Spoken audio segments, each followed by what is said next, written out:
what I want to do, I got here game 1 of the T1 versus Gen G finals, and I never saw this game before, and I don't know why I'm not getting a newer one, but I thought this would seem like a nice game to do it on, like a LCS, or I mean not LCS, but LCK finals, so that's why I chose this game. What I'm gonna do is I'm gonna basically draw out for this entire game what I think is gonna happen and what the most important decisions, or not even the most important, but just like a lot of decisions are that the teams on this level make that people really don't realize, or even why, concepts that maybe high elo players will understand and are able to use to their advantage, whereas most people who watch, I guess, will never think about the game in this type of fashion, which I think is really something pretty cool, that you can play like a video game that you really have to think about. Seems kind of amazing to me in my mind, but whatever. Okay, so let's continue. I already did I was doing this to myself in my own head for like 1 minute already, and I already thought of so much stuff that I was like, okay, then I'm just gonna make the video. I'm gonna stop saying it's really annoying myself already. So I'm going to explain what I was expecting from these team comps in the first minute of the game. I paused the game for myself and I was thinking to myself, okay, this and this and this is important, so I'll explain that first, and then as we go along, I will pause the game and tell what I'm thinking and why I'm thinking it and stuff like this. Okay, so first, what I was looking at is the team comps. Now, in order for the team comps to, how do I explain this? If you want to make a team comp, you start with the carries. Like, you have to decide which champion in your team is going to be the carry. And that's basically how you build a team comp. You can't start... Well, you can make some solid picks, like for example Ornn in this meta. Or imagine if you like Malphite in Season 2 or whatever, whenever that champion was still relevant. But what I mean is if you have like a solid champ that can fit with any carry, such as Ornn, which can fit in with almost any carry with his current kit. He just synchronizes with everyone really well, is what I'm saying. And that's why he's always going to be a pick or ban in the current way that he is. Like, even the meta favors him, and that's kind of insane. It's like how Ornn synchronizes with carries, with his potential to engage and to disengage and to just completely, like, pretty much imagine if someone jumps on the carry, Ornn has the ability, or like on every spell almost, he has the ability to create a knock-up, and a knock-up is an unblockable effect. So unless you can QSS and then flash, which is already, like, how many times you're gonna have those combos of items up. So flash, for example, every 5 minutes, but then there's a chance you already QSS'd. So if you factor that in, then the average time that you can use that technique is it just doesn't work. That's why a knock-up is so fucking epic, because you can't stop it unless you do that, like the forbidden jutsu, I guess that it is. So Ornn has a knock-up which basically like cock blocks anyone who tries to get onto the carry, and if you want to engage, Ornn has the fucking ult. You can't really use the Ornn ult as a disengage, but you can use it to flank, which is kind of the same thing as a disengage, but kind of different. So yeah, I'm not saying that the flank is a disengage, but let me just explain what I mean. What I mean is that when a team of 5 jumps into a team of 4, and a champion like Ornn can flank, then you can kind of make a situation where you had a bad spot turn into a good spot, which is a flank, whereas disengage just means that you back off completely. So Ornn has so much shit in his kit, like the knockups, he can do some real damage, like real fucking damage too. Just everything about this champ is ridiculous, alright? He synchronizes with everyone, the meta suits him like insanely well. What I mean by that is that a lot of champions have real difficulty dealing with that champ, just due to the way that his kit is, which also means that he is just absolute meta right now. And another part of this team comp specifically, we're still going to talk about team comps by the way, is that it is a really scaling team comp. This is what I'm already going to give a spoiler about, but I think most of you already have realized that. So Ornn's passive, which allows you to upgrade items beyond their 6th slot, makes it basically that your team is always going to outskill the other team. this is good. You can use this as like a failsafe. So if you build a team comp that doesn't scale that well, but has a powerful mid game, such as the T1 team, which we will also talk about, then you can also take Ornn because it's like a failsafe. If you don't make it in early, you can still upgrade your items and become kind of like a stronger. Yeah, your like mid game power spike falls off less quickly due to this. And that's why Ornn can be a failsafe, but if you already have a late game scaling comp, and then you put Ornn on top of that, then it's like double insane. Because it's not only late game comp is already kind of a guarantee. It means like if the enemy doesn't do anything before your skill, then your game is over for the enemy. But it's still a risk, because due to the way that League is right now, champions that are actually... Due to the way League is now, champions actually have a way to outplay a lot of champions in the late game. So it's not like the early days, like Season 3, Season 4. If you had a late game scaling champ versus an early game champ, the late game champ would like fucking just ultimate brain dead. And some champions like Kassadin are still that way, but most champions are not. Most champions actually now have the ability to outplay someone, even if they're behind. And on one hand, this is really good, because this makes the game an actual fucking insane thing when it comes to the late game. This just makes the game much more enjoyable, because you actually have a reason to keep fighting once you're behind. But on the other hand, it doesn't reward good play as much, in my opinion. This is why I think on average, if you put a Smurf in like Season 3 or 4, they would get higher win rates than now. Because now even when you like shit on an enemy, there's a chance for them to come back to do rubber banding and all that. But this applies slightly more to solo queue, because in pro play they don't really throw their lead that much. Or at least I think they still do that, obviously, but less than in solo queue. In solo queue it's like fucking ping pong with the gold lead, man. Holy shit. Okay, get your shit together, solo queue. So, okay, what I was saying is that now, since champions have the ability to outplay each other, late game scaling comps are not always guaranteed to win. Whereas in the past it was always, even in pro play, it was a fucking... Oh, you have the late game comp? Okay, just smash your face in and you can still win. That's how it used to be. It's not that anymore. So, what I was saying is that Ornn can benefit from this by making it so that even a late game scaling comp will scale even harder, making the chance less to lose. So basically that's what Gen G have done in this game. If you look at the champs, Aphelios, this guy is the ultimate late game hyper carry. This guy's like fucking Terminator once he gets to level 16 or so. Maybe even earlier, but like 16 and almost full build. And I really need to stop saying like again. My bad, sorry. Once he gets to level 16 or so and has like, god damn it, and has 4 or 5 items, he becomes a fucking Terminator. This guy just and you die. Doesn't matter who you are. And Yuumi is basically like a Terminator steroid. What you do with Yuumi, you put someone like Yuumi, you can put on the carry. That's what you pick the Yuumi for. It makes a carry fucking double insane. You can't... Once Yuumi gets onto a champ that scales, it becomes unkiteable. It becomes unkillable. And he becomes not only unkiteable, but can run away fast as fuck. So it's like... Oh, god damn it. So it's double safe. When Yuumi has like a... Fucking damn it. Okay, I'm sorry. This will really be the last time. Yuumi has a condom ultimate. If someone jumps onto you, it fucking propels the enemy back. And if you try to get into someone, you're gonna get there. That's basically what I'm saying here. So, Yuumi is an insurance policy on top of... Not really an insurance policy. That's a really wrong way of saying it. Yuumi is not an insurance policy at all. If the carry gets to be behind, Yuumi is fucking trash. So, not an insurance policy, but an ultimate steroid. So far, what we've seen from Gen G, Aphelios, Yuumi and Ornn are triple late game champions. Then on top of this, we have Azir. Now this is where I'm expecting, personally, that the comp has gone wrong. Azir is also a carry, so I've not seen his game yet, let me be clear on that. Azir is also a carry, so he needs to have just as much gold as Aphelios, needs to get...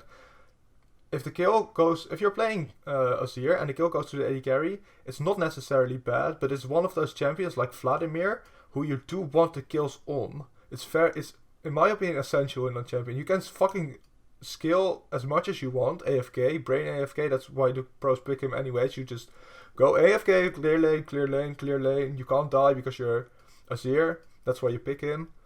There's even like a threat. There's even a threat when your jungler ganks. So as I'm saying, Azir is brain dead late game scaler. If you farm AFK and nothing happens, team doesn't do anything, you're good. But if you're Azir's very, I have to paint this. Azir's way of fighting is very reliant on where on the map you are. This champion is very unique in this aspect because of the way that where he stands and where the soldiers are gonna stand. And then for him, it's for example, if he could here to here, if you're fighting this as Azir in the late game, this is not a good place because almost all champions have a way of getting to you or returning damage. So Corki can do his shit, Graves can get out or do a lot of damage. Sylas, unstoppable. This champion, we're going to talk a lot about this champion. So Azir becomes very objective dependent, I would say, or jungle dependent. At least not in the lane, he sucks. Because if you're Azir and you're standing here and you can do DPS to someone that's standing here, the number of champions that can get over this wall and then also be able to do damage after that. So I mean, Corki, for example, he can jump over this. A certain friend of mine would tell you that's not the case, but trust me, you can actually jump over that. But after that, you're sitting fucking duck. So unless you can one-shot someone as Corki, which he is capable of doing, if you get over the wall, a lot of champs won't be able to actually insta-kill this Azir. And then he still has the ult and everything. You just have like a double condom. First the wall and then you have your ult. And then you can even get away with your E if you have the Q and E set up properly. That's a cooldown reliant thing. So this is why you need the distance. In the jungle this is insane. At Baron and Dragon this is insane. I can't really draw the dragon, but imagine if this is the dragon pit, then anywhere from here to into the pit is good. But for fighting for Azir from over this little bit over here to here, this is not so great. Same thing on the other side, except this one, for this pit it's a little bit better for Azir due to the way that how the bushes curve. So red side Azir is favored for the Baron. Now let's see what Corki is gonna... Is that really important at this moment? Well, let's just talk about it anyways. Corki is a poke champ and Azir can a little bit effectively deal with poke champs due to his own long range. So if you're too close as Corki... So for example, Corki has... If he wants to be in R range, then Azir is almost in QE range or like soldier range. So for example, if you soldier here, then it makes it so that if there's any type of structure in between a way, and then Corki has to get around that or get closer to do his skill shot, then Azir will be able to push him back. So Azir's reasonably decent against Pokems. And then that means that I would say, since Corki is a burst mage and Azir, did he take barrier? Oh, I would have... Against this team comp, why would you... Let's see, 1. Okay, so that's okay. They kind of forced it, right? 3 teleports versus 1. Would that be feasible? This guy is never gonna. There's like such a small percent of chance that this guy is gonna teleport anywhere meaningful into the map. First of all, he's an AD carry player, so it's probably not gonna understand how teleport even works. I'm sorry, Teddy, but this is most likely the truth. Even though Koreans at high, yeah, this is also why Koreans are so much better, man, than fucking the rest of us. They're playing multiple roles in solo queue, which means that they'll understand stuff like TP. And then if you come from fucking NA, usually NA, EU is kind of to blame for this too, but since we have now G2, which I absolutely love, G2, yeah, they don't care about this Korean limit. They have Korean limits in EU. This is epic. Okay, so since this guy is not gonna know how TP works, there's 1 less TP. So this means 2 against 2. Now, I don't think that with this comp, since we had the Ornn flank possibility, and you have the Azir wave clear against this guy, I don't see it, man. And then if these two come together, this guy's never going to be able to dive anyways. So since he has the flank opportunity, and this guy does not have the dive opportunity, in my opinion, or what you can do with Sylas really easily, just take any engage ult and dive, but they don't have any of that shit, only Ornn himself. So, I don't really see the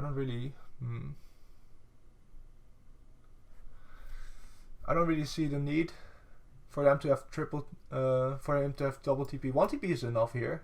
And then this guy can take barrier, because why barrier? Well, you have cleanse. Cleanse for this guy ult, or this hook, or whatever this guy's gonna throw. And then against these two don't have CC, so you don't need cleanse. Cleanse is, I mean, it's a late game. If you take cleanse for the late game, you should really be buying QSS, because it's not worth it. So this guy needs to have barrier. Why barrier? Because he doesn't want to get one shot. If you take heal, you take heal when you don't think that you can get one shot, but you can still like survive a little bit. First is Graves Corki, which is insane fucking burst together on top of Silas, who if he gets his hands on this guy like for 1 fucking milliseconds, gonna have to call the police. So let me clear the screen actually, now that I think about it. How do I clear the entire screen? Clear screen, okay. Nice. So if anyone gets onto him, Corki with his like 4th or how many rockets? I don't know which rocket is the epic one, but I think the 3rd or the 4th, or it's the 7th.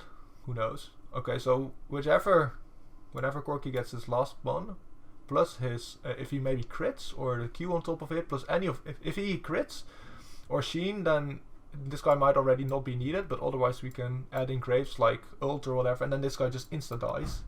He doesn't get a second to live. He doesn't even get time to press heal if they time it properly, so you take barrier, because barrier makes it so that you can tank and not insta die. So in a way it's worse than heal, and actually in most situations it's worse than heal, but in this situation it's actually advantageous or just straight up better. So as we were saying, this is late game comp. This guy scales, this guy scales, this guy scales. This guy doesn't really scale, but we're going to talk about him still. And this guy scales insanely, because he gets to increase the scaling of this guy gets to increase the scaling of all the other champs. So if we make this a little bit longer, this increase in scale. Okay. So far this doesn't make sense. You want to have one carry, and then you have all the other shit around it that already makes it epic. So what you need here is someone who can require a lot of attention, so that these guys get to have free reign, which basically Ornn already does, but there are champions which have massive CC, such as Galio, which can also do that. Galio can jump in, and so for example if there are champions standing here, here and here, and Galio jumps in here or whatever, it doesn't really matter even that much, then in a way he can require the attention of all the champions, not only due to his taunt, but also due to his knock-up, which is unblockable on the single one, so he has to choose then. But the taunt is just, it's insane on top of the damage. So I think a champion like Galio would be insanely good here. A champion that can require a lot of time and effort from the enemy to deal with. And Azir is not, I don't know, if he doesn't have items, it's just like, he's a carry champ. So it's very underwhelming if he's not farmed. And it's not gonna get ahead versus this comp. How the hell do you expect him to get ahead against this shit? Like Varus is so strong if they swap, and Corki by himself is also not weak. Corki doesn't really have any insanely high kill pressure, unless you're against the big noob, but together with the jungler he has a massive damage.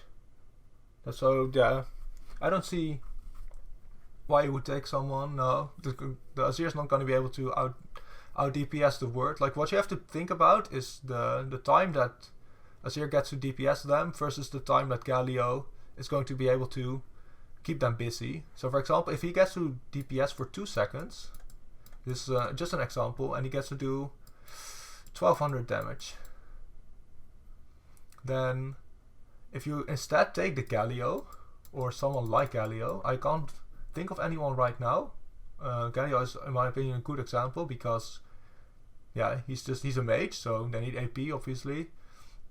And well, that's debatable, but AP is still better to have AP, even though it's not as required anymore as in the past seasons. But if you compare it to someone like Galio, who can, instead of doing 2 seconds and 1200 damage, can take like 5 seconds, and for example do also 12, no, it's Galio, he can be kind of strong. Okay, let's make it, for the example, let's make it 1000 damage.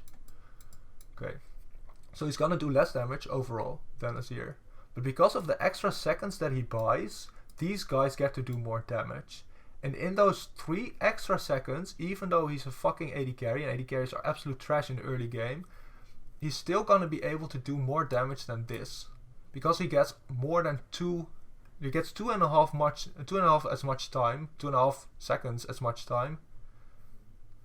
So this is why you need a champ that can just like be annoying as fuck and require attention and doesn't necessarily need to do the most damage. So if you think a champion is the best because they do the most damage, that's not correct in a lot of cases. And actually I don't think that the league, maybe a lot of people do believe that, but I think a lot of people understand that utility champs are really, really good. So this is why you take someone like Galio and not Azir. You can't have double carry in this comp. Okay, then Rek'Sai. Rek'Sai is, in my opinion, one of the most not appreciated, but because I don't really appreciate this champ in the way that it is right now, but it does have like a niche. But in my opinion, Rek'Sai is one of the champs that people talk about the least. We're always talking about Lee Sin or, well, right now Varus, but he's kind of flavor of the month. What is even as bad as Rek'Sai? Probably Ornn and Thresh. Lee Sin, so we don't have one in this game. He's probably banned.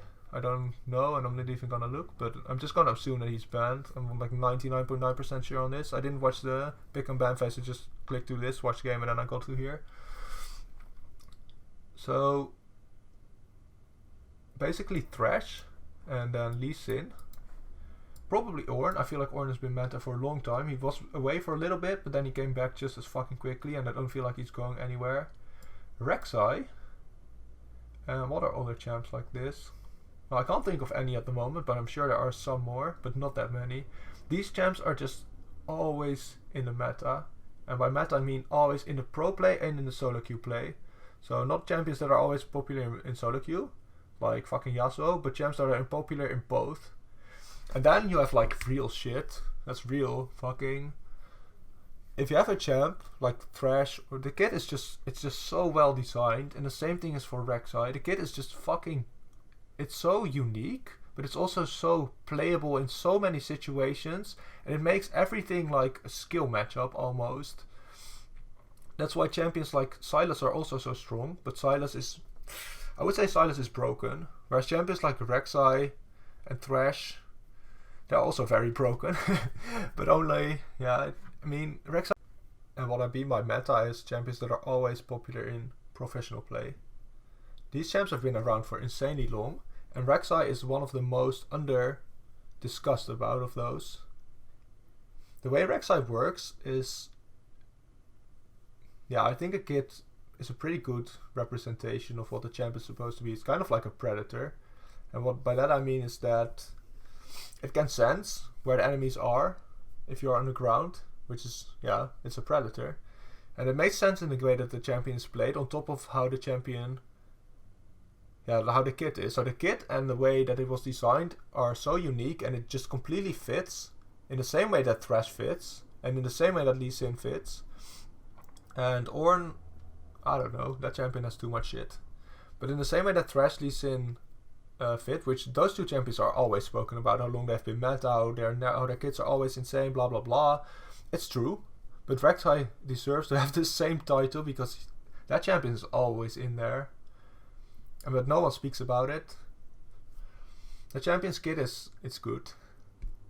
It's really good, and the way that the champ works is so.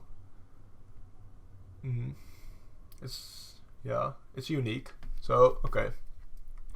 So what we've established so far is that Gen G has a very late game scaling comp, and that they've made a mistake on Azir, because this champion should not be a carry, he should be an attention seeker champ, and that Rek'Sai is very safe, but not necessarily the best pick for this team comp, because Rek'Sai is like the Lee Sin and like the Thresh, in most team comps it fits, but it doesn't always fit the best. There are only certain team comps in which it will fit the best, but many of the team comps Rek'Sai will fit just absolutely fine. So I don't think that Rek'Sai will be a problem, but it's not gonna save the game. The way that Rek'Sai works is that if the early game goes to shit, then Rek'Sai is not gonna offer that much to come back, in my opinion. There are comebacks possible, obviously, but I think other champions are probably better at that. So a different champion might have been better, but Rek'Sai is a good pick. It's a solid pick, let me just put it like that. Now over to the Team 1 team comp. Sylas is insane. This champion is just ridiculous. All you have to do is wait, and then suddenly you become a champ which has so many more options than any other champ in the game, almost. Because you get to have 5 ultimates, and sometimes there are restrictions to those ultimates.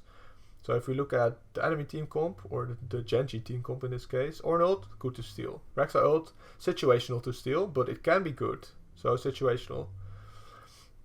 Azir ult, against Rek'Sai, pushes it out. Aphelios will be pushed away.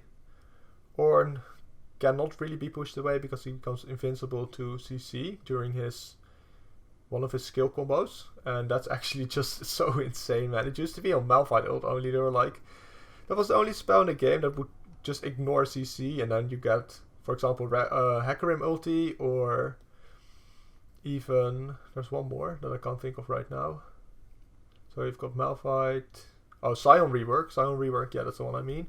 So those were the 3 champs that could do it, and they all fit a niche right now. Sion used to be brain dead OP when he came out, but after that he got a niche, and I would say Sion's actually really strong in solo queue right now, so go play that champ if you want to gain some elo. So,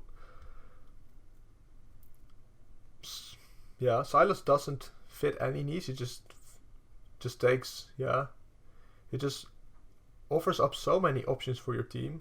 All you have to do is decide how you're gonna play the next team fight and just steal the ult from the enemy that is the best solution to that problem.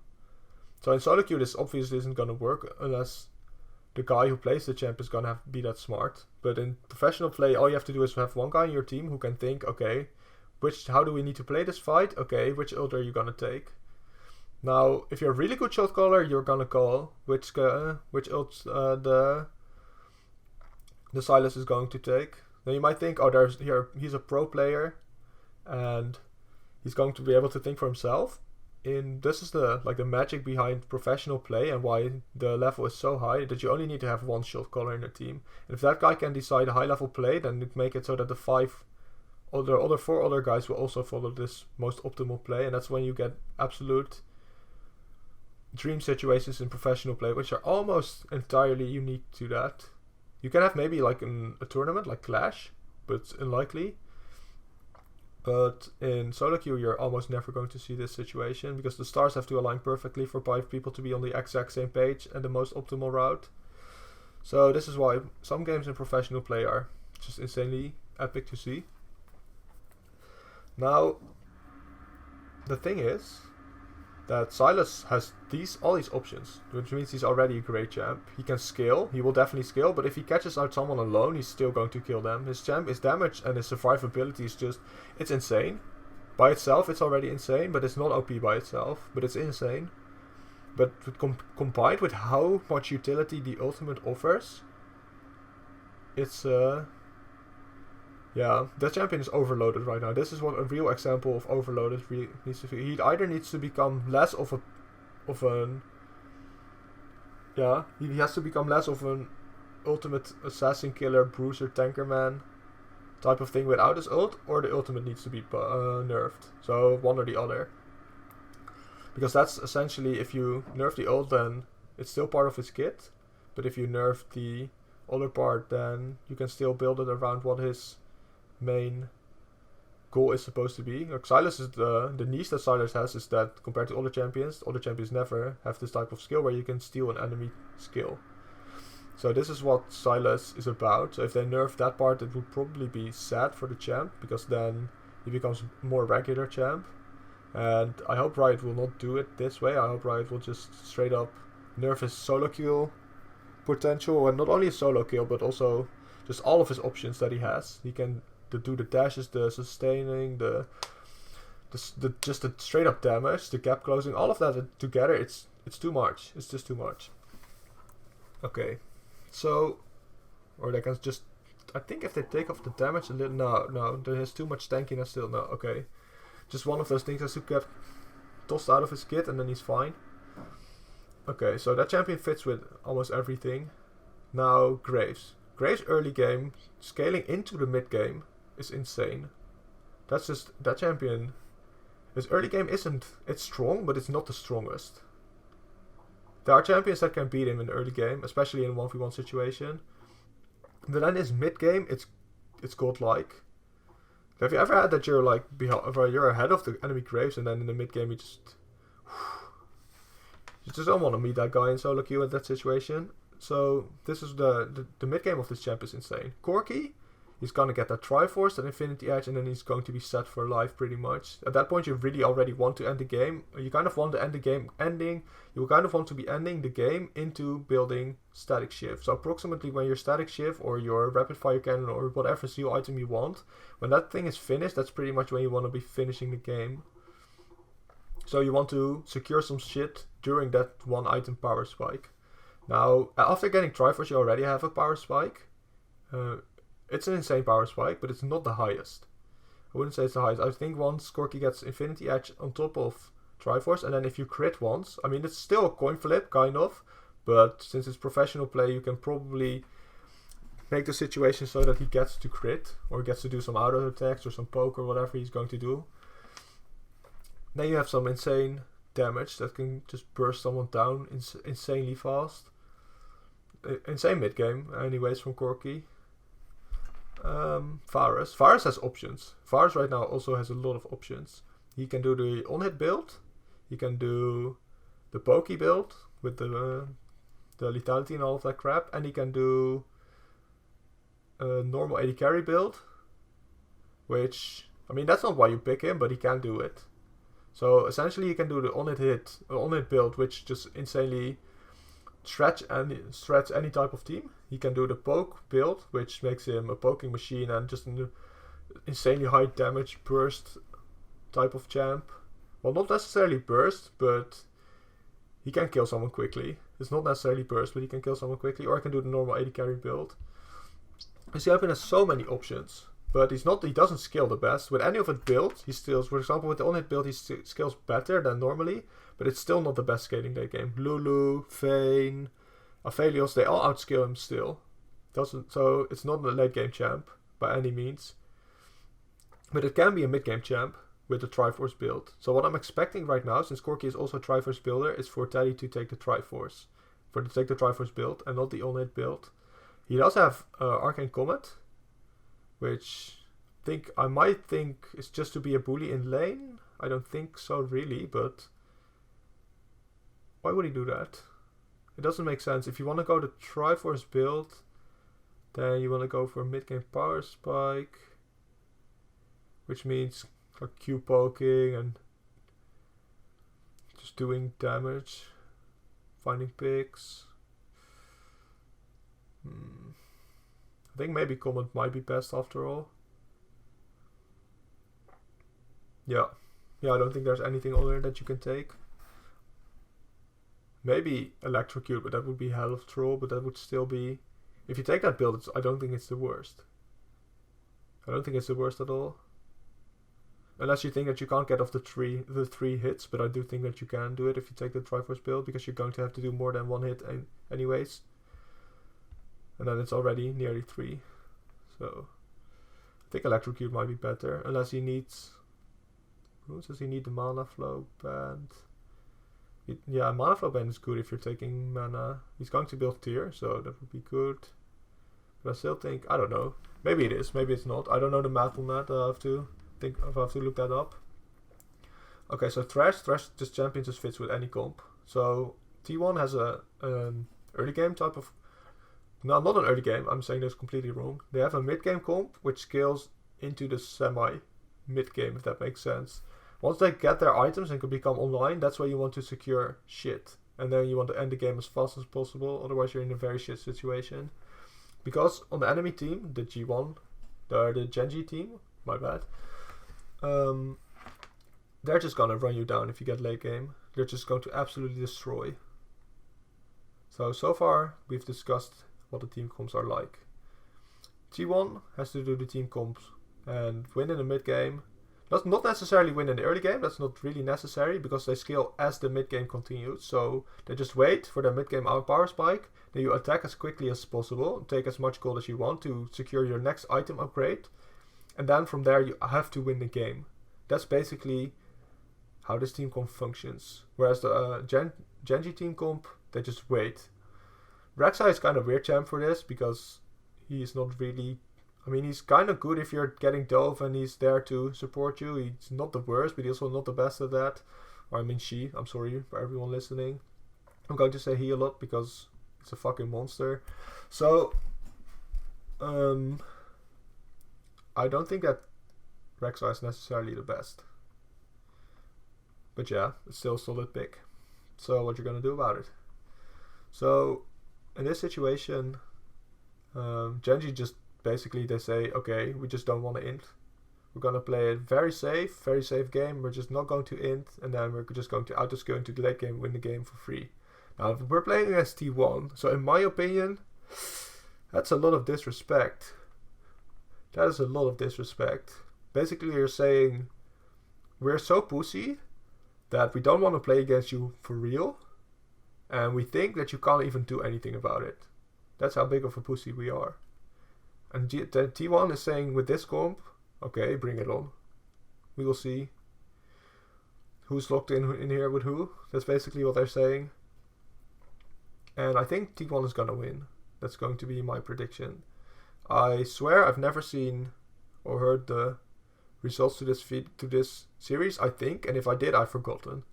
So, but I believe with this comp, because I think I understand that, or I don't understand, but I believe that solo queue in Korea does kind of, it's the same for, it's not only the solo queue, it's also the professional play. They're always ahead of the meta, so, or not always, but they're almost always ahead of the meta, so they know which strat to use and what to call, when to call bluff, and when to be aggressive. That's what we miss in NA and not always EU. EU's getting a lot better now, but we miss the I don't know how you would say this otherwise than the fucking balls to make just absolute big boy calls. So I have no idea what I'm saying right now. Okay, so I believe T1 will win based off of the team comps. T1 is going to get that early power spike. They're going to just roll over Gen G, who are just going to keep saying, just wait. And then by the time they realize what they've done wrong, what's going to happen is T1 is going to be so fucking strong with their items, and Gen G will have no answer. They didn't think about this. All they thought about was, how do we stay safe? And T1 is just going to take objectives left and right without any type of counterplay.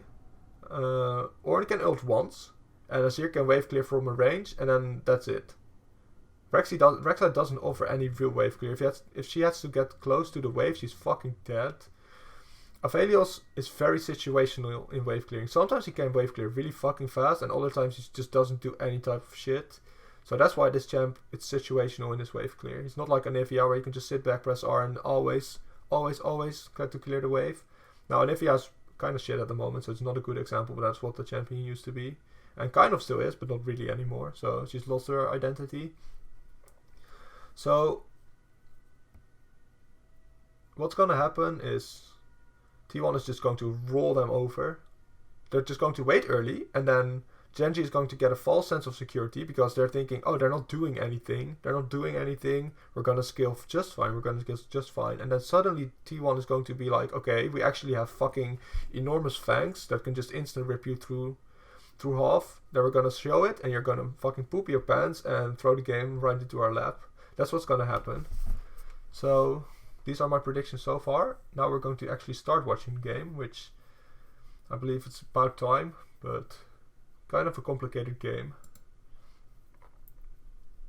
And I love it. Board, but they're here supporting anyway, as we do have T1 up against Gen G. We didn't talk about red side, blue side advantages too much. I believe I did talk about Rek'Sai and Azir being able to use the map to their advantage at some points, but for Ornn, let me just quickly go through it. This guy doesn't really matter. It kind of depends on who the enemies are. So if enemies have situational ults, then this guy also has situational ults. But since they have Ornn and since they have Ornn, it's just Ornn. Just Ornn ult is just the best for him. Just Ornn ult is absolutely ridiculous. It's gonna be able to force so many fights.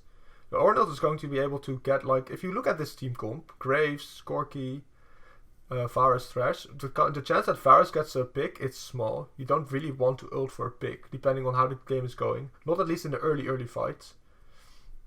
In the early fights, for example, 10 minutes into the game, you want to be able to use this ult as a disengage. Because you just want to get to that mid game without dying. That's the absolute most optimal way of using that ultimate. So that's not really an engage ultimate by itself. Graves and Corki both don't feature any type of engage. Only this guy offers poke and Graves offers all in and just being a bruisey tanker damage guy. Thresh has a pick potential. Thresh always, that's why it's such a good champ. It always has something to offer at any type of situation in any game. This champ will always have something really great to offer to the team. So in this case it's a pick. Now they do need that. But Thresh by himself is not good enough. This champion is good, but it's not by itself, it's not strong enough. So he needs to take a pick ult. Now, Rek'Sai ult can be a pick ult, kind of a chase ult, dive ult. It can do stuff like that. But it's not by itself, it's not a pick ult. Azir is it's like the absolute opposite of a pick ult. You can do the flying insta, what's it called? Shurima Shuffle, but I don't think that you can do it on Sylas, unless I'm wrong. Aphelios ult. What is this? How does this even... Okay, and yeah, Yuumi ult can be a pick ult, but depending on, because of, if this guy has a speed up by himself, then it is good. So for example, on Hecarim or Mundo or whatever, then Yuumi ult would, if those champs could steal the Yuumi ult, it would be good. But since it's Sylas, it's not really that great. If he CC someone because he's straight ahead of them, he's already going to CC them, so the Yuumi ult doesn't do shit for him. So he needs the Ornn ult. He absolutely needs it. Okay. So now that that's clear, I guess we're just going to start the game for real. I don't really want to talk about which side is more beneficial anymore, because it's not that relevant in this game, except for, yeah, Azir, Rek'Sai, and kind of Graves. But, I mean, all of the champs do depend on the red side, blue side a little bit, but it's not that big of a deal in my opinion. Okay, so let's go. Matchup here, and as you did mention, lots of scaling on both sides. Will we just see a relatively calm early game, or is anyone going to try to rock the boat a little bit and try to get this early lead here? Well, it's going to be Infernal Dragon to kick things off. Okay, so the first dragon is going to be Infernal Dragon. It's kind of good. But in this game, it doesn't really matter who gets it that much, in my opinion. Now, I know some people might disagree with me on this, but Infernal Dragon doesn't do that much for Gen G because they already have the ultimate late game scaling comp, so it's almost not going to affect their win chances if they get to that late game. And then for T1, it could be good. It could give them the kind of mid game power spike edge that they need to push even further ahead, but it's not essential due to the way that their team comp is. It's not essential, but it's kind of good. On Gen G, it's not necessary at all, but it would still make it. I mean, it's good, but it's not necessary. It's not necessary at all. So Gen G should just. I think they should. This is a really difficult decision whether you want to fight for this dragon or not. On one hand, if you take it away from the T1 team, then their mid game is less weak, or less strong, I mean, relative to yours. So that means that they have a smaller chance of winning if you take the dragon away. However, you also have the ability to take a level 1 team fight and die. Now if that happens, this game is already over. If Gen G dies early, this shit is done. These champions will get their mid-game power spike so fucking fast relative to their normal timings and just instantly win the game. That's like giving... If you die early, you're gonna just hand them your whole fucking... You're just gonna end your life. So you don't want to fight this dragon. This is my final conclusion on this shit. If you disagree, then please let me know, but I think that Just giving the Drake is better. You don't want to risk dying as the whole team just to take that little bit of power away from T1 in their mid game. As both teams just playing relatively defensive, it is going to be the Comet on Teddy, so it is going to be the long-range poke Varus, and that's going to cause some... Long-range poke Varus. Now, Corki and Graves are very skilled to the mid game. I thought that Varus should also take the mid game, because then you have like the ultimate mid game offense. Why would you take poke here? Yuumi can heal the poke, kind of. You don't need the poke because you already have Corki. I think you should go Triforce here. It just makes sense that you want your whole team to be like a fucking dominating... Well, you want all the map to be yours. When your team comp is this far ahead in this type of situation, you want the whole team comp to be yours, or the whole map to be yours. So playing poke is kind of a control way to play. Poke isn't the dominating way to play unless you're so fucking far ahead that you can poke someone when you're sieging and then win the game off of that, but that's not gonna happen. Poking is for around dragon dances and that type of shit, or around any type of objective that, depending on the tower, but the inner towers aren't that good for it because it's closer to the fountain also, so if someone gets poked they can just run back in some situations. Whereas if it's the outer tower that you're seizing, then the poke will stick, more likely than not. So I would say go Triforce, don't go poke, and Arcane Combat is not the rune that you want to take when you're going to go for the Triforce build. Problems for Gen G, because the Corki and the Varus, even the Graves in the later stages, with their range, is going to be problematic for Gen G to actually... Graves is also a range champ against Rek'Sai. It doesn't mean that much, because Graves has a much shorter gap closer than Rek'Sai. So Rek'Sai can always get onto Graves or get away from Graves before anything of that really matters, but just it's a slight advantage to Graves in that type of mid-game situation because he can hit the Rek'Sai, whereas Rek'Sai, how can she slap? But the thing is that Rek'Sai can...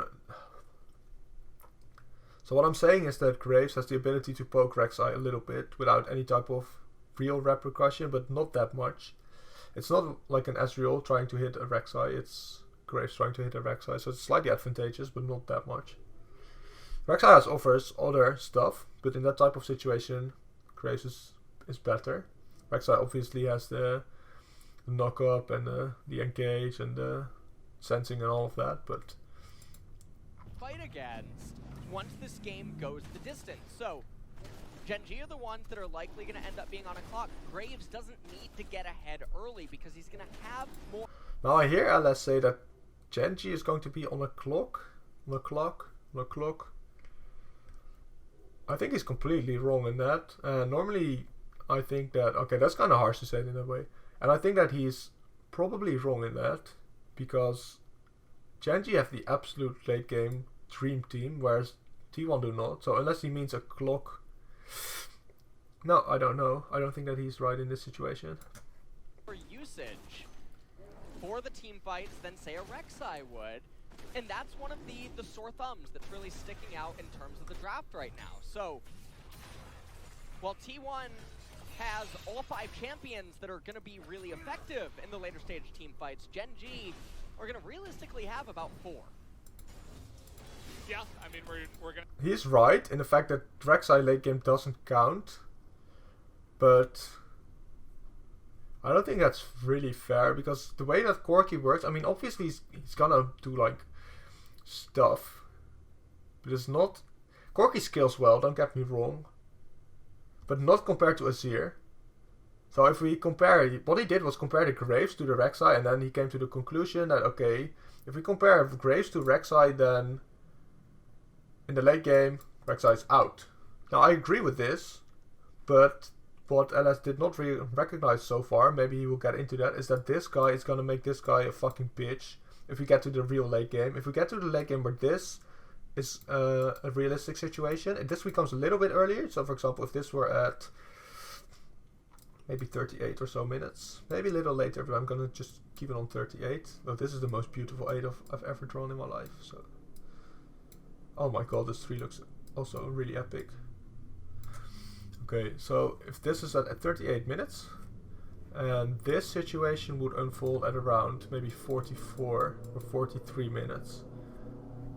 So I don't think, I mean, this is a really big gap at that time in the game, so I have to agree with this, but as soon as this, maybe 43 is too, maybe 42 to better prove my point. Now I don't know if it's actually 42 or 42, 43 or whatever, you have to do the maths on that.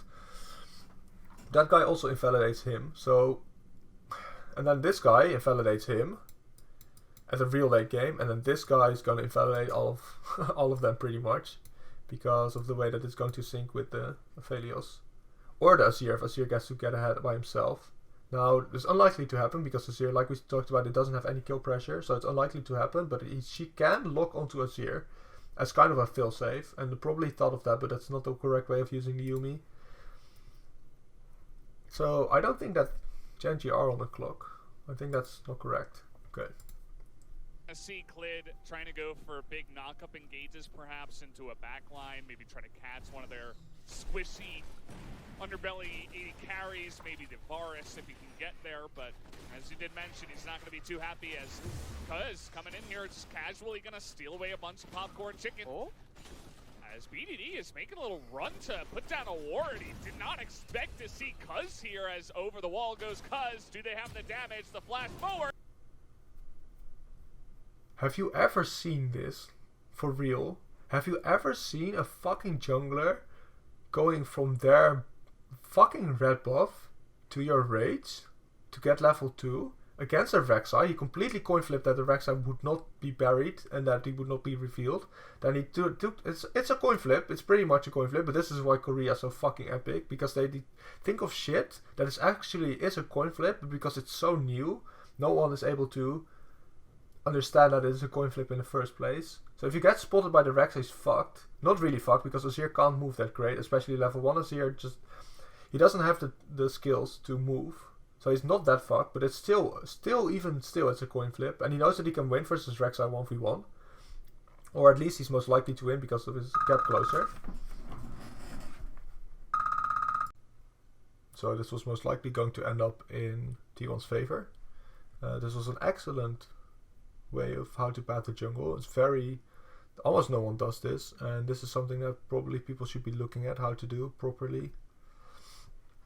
In this game, this basically means that the early game or the mid game power spike actually is going to be slightly accelerated. It's not that big of a deal yet because it's only 1 kill and Azir has teleport. So if Corki manages to somehow get a freeze with this, if he bases and then actually he has a biscuit. He has a biscuit and a normal potion, so he can probably sustain himself, but then he doesn't have any mana left.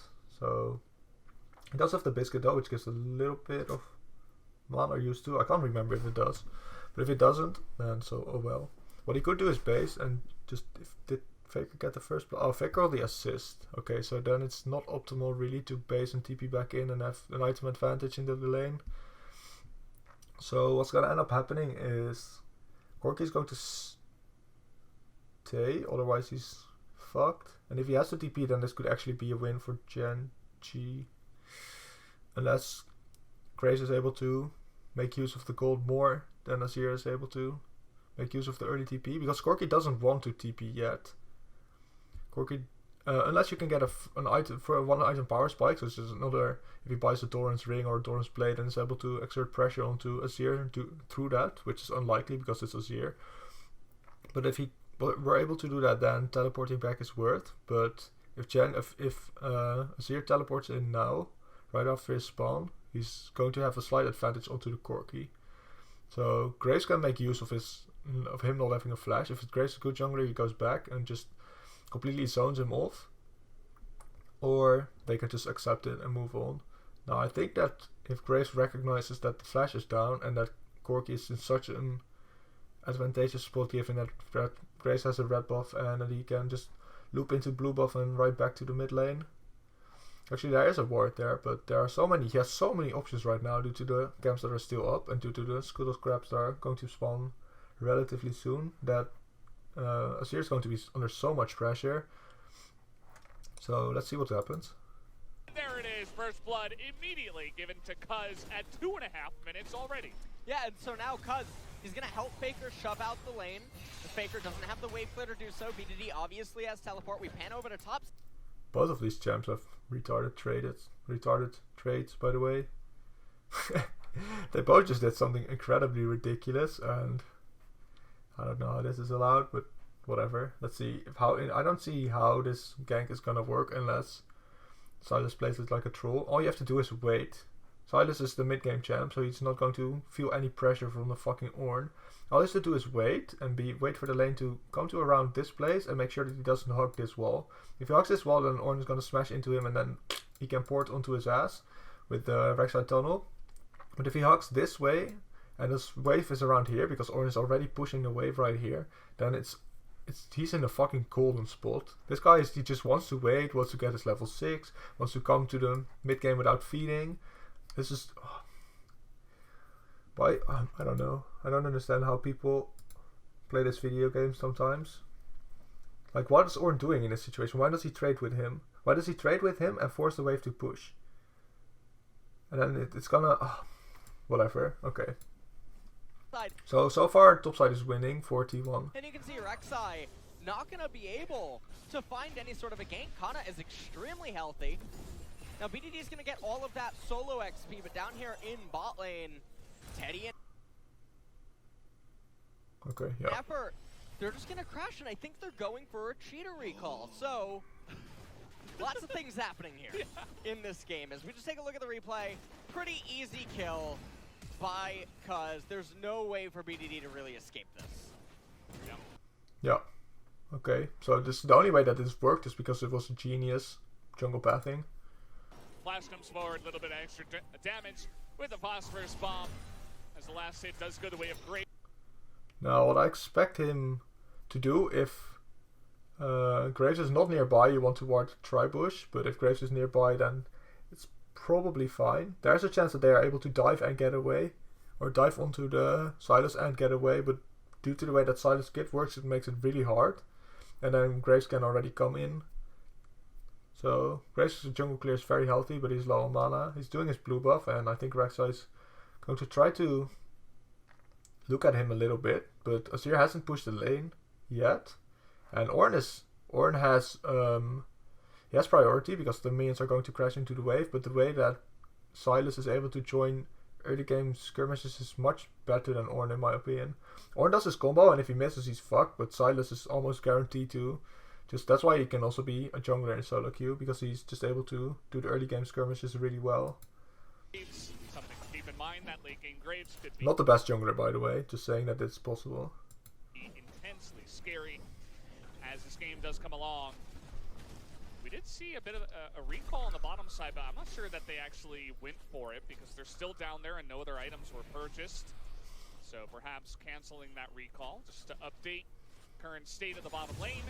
As Cuz, after picking up that casual first blood, just gonna go back and farm it out. So Rascal doing a pretty good job in the CS department up here against the Sylas, also maxing W, so not going to be going for the Q max and trying to just play a poke war against the Sylas, as we've seen some Ornns attempt to do inside of the matchup. And Cuz is just going to keep power farming his Graves and basically say, this is fine. My laners don't need to win. Inaction is action for all of them, because... Yeah, and the reason that inaction is inaction for T1 right now is because they just have to get to the mid game and not like die early before that or some shit. They don't even necessarily need to get ahead because of the items are just... They just get their item spike quicker, which means that they will get ahead earlier and then they can use shit. So they don't necessarily need to do anything. Whereas the same... basically Gen G is doing the same, but Gen G has to wait longer. So essentially it's going to come down to a timer that T1 are on. And if they're able to execute onto their earlier power spike, then they win. They don't have an obligation to make any pressure or plays happen. As long as they're going even, they're winning. And so creates a lot of pressure on the side of Gen G, who typically probably wouldn't be feeling that way. When you consider we have Yuumi, Aphelios, Azir, and Ornn. Those are all massive scaling champions. But T1's team compositionally, in the later stages, has more gears available. Yeah, I mean, you just think about the way that the draft went. It was scaling pick, double scaling pick, and then T1 comes back with 2 scaling picks, and it's like, oh, okay. You know, it's clear that both of these teams are prioritizing one thing over the other when it does come to the draft. I think the casters really are overestimating how much T1's team comp skills. I think they scale well, but compared to this shit, no. Compared to Gen G's comp, they are not the late game comp that they're making it out to be. I think this team will fall off, and then this team will never essentially fall off due to the way that their champions are, except for Azir being a problem. As we're taking a look here at some of the jungler stats. And the problem as in, is not a champion that requires attention, like I said earlier. For what does count, Kana might be in a little bit of trouble here, forced to flash the wall, but BDD still on the chase. We got an Ornn from the top side too, and now Kana, he does not have his flash, and soon he does not have his life, as 3 people will collapse. So Kana gets caught. Let's look at that again real quickly. He is in there. Let's see exactly where he enters. Okay. Come to the draft. So he enters their jungle and Clit spots him out. We're taking a look here with at his some passive. of the jungler stats. Now, why would he invade with this much mana? Like, what is there to gain? Corki is heading to the bot side. As you can see, Corki is heading towards the bot side right now. So he's going whoop. Grace is here. He's going to be in any type of situation. He's at this mana. It makes 0 sense for him to be here. And then he's going to be 1v3 regardless. He's going to end up being either 1v1 versus this guy, and he's not going to be able to kill him anyways because he doesn't have any fucking mana. And then he's going to be in front with Azir and Ornn. And Azir doesn't have ult yet, so he doesn't have insane pick potential. But Ornn can have CC, and so does Rek'Sai. So if he gets caught, he's fucked, and there's no way for anyone from T1 to come to help him, and then potentially win the fight. It's just not gonna happen. So there's no reason for him to be here. I think what they're doing, as you can see, there's a ping going down, and this pretty much confirms my suspicion. He's warning this to know basically where Rek'Sai is gonna be, but he doesn't need to. He doesn't need to ward this, because if he backs off, then we know that Rek'Sai can't basically be here. If he backs off and bases, we know that Rek'Sai is not going to come top, because the enemy top lane is going to see, oh, he's not here, he's based. There's nothing he's going to do, because there's not, he can't dive. Corki is not even in the fucking lane. So they're playing this. So what their bot lane should be doing is just already be playing like Rek'Sai is here. That's what the most optimal strat is, because otherwise you risk getting caught here. This is probably what I think is the logic behind this decision to send him into the jungle, but this is not a good decision.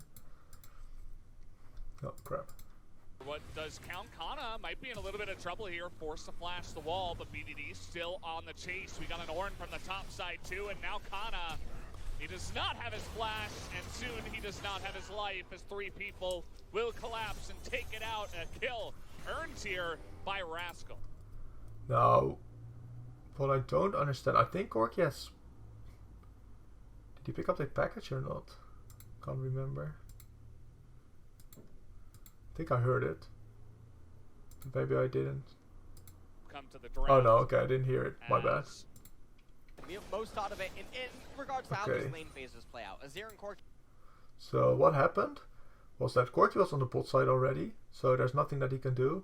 And then Corki went back to mid, and Graves ran all the way from base towards the Silas to try to make up for his mistake. And that's incredible.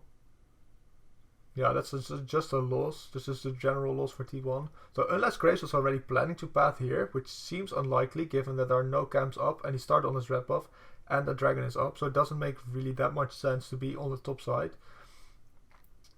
Unless he planned to do the immediate counter jungle into the gank, I don't know. If that was his plan, then it's reasonable for him to come up there, otherwise it's a waste of time. You're mostly just going to be playing ping pong. So even if Azir gets that, it's not the most... Now he did buy the red smite, which tells us he's looking to duel someone. And then on top of that, he did have the double longsword because he got a kill, whereas Rek'Sai did not yet get a kill. So I think he's thinking, if I can find Rex, I can do Graves things to him. Actual Rek'Sai getting it not the most impactful, but Ornn heading towards core item completions really does change the dynamic of the top lane matchup, as Scryer Plant does end up getting hit here. And remember, Infernal Drake, first one of the game. Faker has the call available. They're just going to clear out the Blasting Wand. We'll see how everything pans out here. Kana going for a trade. Now, this time, sometimes what you'll see is top laners who just made a mistake. They're just gonna try to prove that they can actually do something 1v1. So that's what you have to think in your mind. We see that Graves is here, but he's kind of far behind him. But if he's gonna win, it's gonna be an extended fight anyway due to the way that Ornn functions. So he might think, okay, Graves can come to me, and he might see that Rek'Sai is not here. He has double ward, so the chance that Rek'Sai stops is very low. So let's see if this trade is worth it. If Ornn plays it properly, he has grasp, so he's gonna go for the short trade and back off. And then he's gonna win. But if Sylas goes for the long trade and gets his heal and everything off properly, then Sylas will win. Yeah, little trades up on the top side. Okay, and literally nothing ended up happening. See Grass So what was the point? taken here by Rascal just to handle the Sylas that is going to get in his face. And we all know champions like Graves and Olaf, power junglers farming in the jungle. They love those camps such as the Raptors, and that was the second time that Cuz was just able to nonchalant go into the enemy. So Azir almost has his flash back up, and he has level 6 now, which is basically his bye-bye moment. If he gets ganked, he's so likely to just be able to escape due to his escape on top of his pushing away ability. So I think he should be safe right now, even if he doesn't have his flash, due to the fact that there are no CCs onto the Graves or onto... There's no CC on Graves or on Corki. There's on Sylas if he decides to roam, which... I mean, in this type of pro play, roaming should be kind of illegal, because the enemy top laner should be informing you that the top laner has nowhere else to be. But, I mean, maybe he will fall for it, maybe he won't. So, I think Azir is safe, and I don't think that the early game... So, there are two options basically for SKT, for T1 actually, was to even try to accelerate their mid-game power spike moment further by being even more aggressive after already winning the early game, or just saying, okay, we got what we wanted, it's already pretty safe that we will get to the mid game before them, let's just fucking play the game from here. And I think that second option was actually smarter. So earlier I said that he should be playing aggressive, but I actually don't think that that was the right call. I think this is the safer call in this high type of level. Yeah. Jungle and steal those Raptors away. You can see he's already up to 40 CS, so having a pretty fun time. They even gave Faker the call, which means that they're winning through something else. So instead of Faker was able to buy the call a little bit quicker due to his assist, and instead of winning essentially through Graves making more plays, they won through Corki being able to get more gold from the call, which is an indirect indirect result of the early game gank. So it's actually really smart. Himself, I believe he did miss both scuttles though, so that is one thing to highlight. You'll notice that Clid level 5 here. Will Cuz pick up 6 from this scuttle? The answer is yes, as he continues his power farm. Well, Kana is just taking this slow. He's going to be able to pile up both of these minion waves, as well as the one that is about to arrive, and get the crash off onto the turret. And now Graves just continuing to just go for the power farm. You can see on the minimap, he's in his right-hand side jungle. He even has the option to actually start solo the dragon right now, which looks like he's going to do, because he knows red buff's coming up for Rek'Sai. It's unlikely Rek'Sai could do anything, because Corki has mid-priority, so does my bot lane. And there's no way that Rek'Sai would... Yeah, there's an obvious dragon in this type of situation for SKT. I said earlier that it's... if they get the dragon, then it does matter, whereas if Gen G gets the dragon, the only thing that matters is that T1 doesn't get it, if that makes any type of sense. Well, actually, it does make a lot of sense. So, if they can take it here, this is just really great for SKT, for T1, I'm sorry. Because, yeah, like I said earlier, this just means that their mid-game power spike is going to be just a little bit stronger, which makes it just a little bit easier for them to do what their comp needs to do, which is win in the mid-game. Be able to come over and then realistically contest this without risking losing his own life. As a turret plate's going to fall down here in bottom, and things are looking really good for T1 here. Mountain Dragon rolled second. And interestingly enough, remember, this... Oh, hold on. Oh, going for the play, but the flash. Okay, so he decided to go flash for flash. Now, this is an interesting play. This is really an interesting play, because on one hand it means that Faker is... Yeah, it's less likely to be able to get to the mid game, because when your summoners are down, your champion is less likely to be able to get what they want. And in Faker's case, it's getting to the mid game, getting the Triforce, getting the Infinity Edge, just being able to do a lot of damage. Whereas Azir, he can already play kind of safe. Same for the Corki, by the way. They're kind of similar in that type of fact that they're able to flash on top of their own gap closers, which are... Their gap closers are pretty much the same distance. So,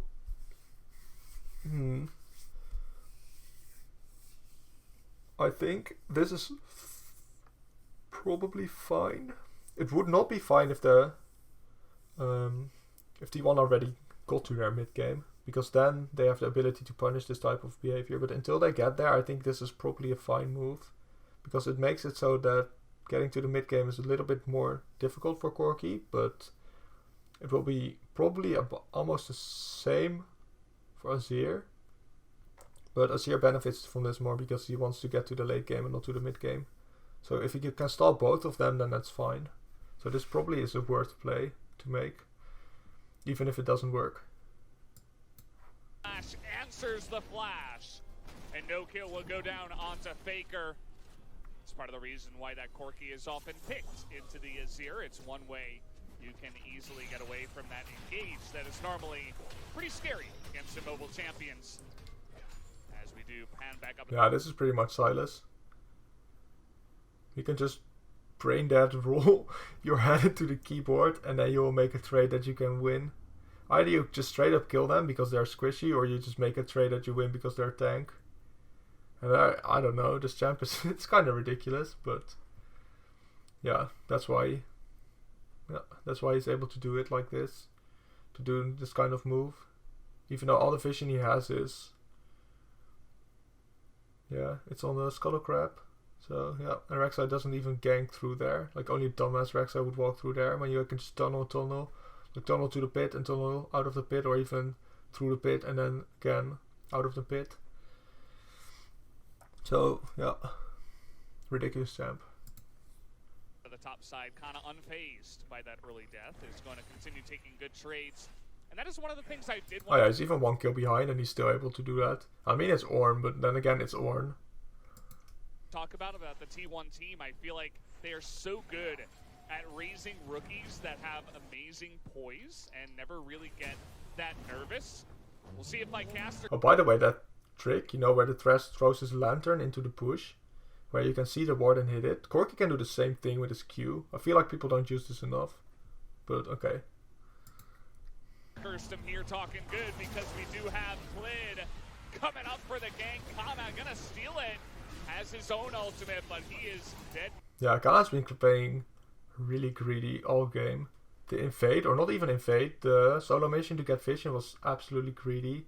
And then here he just, the other trade that he did, he wins it in a 1v1 isolated scenario, but once he uses his gap closers, an enemy jungler is there, he's just sitting duck.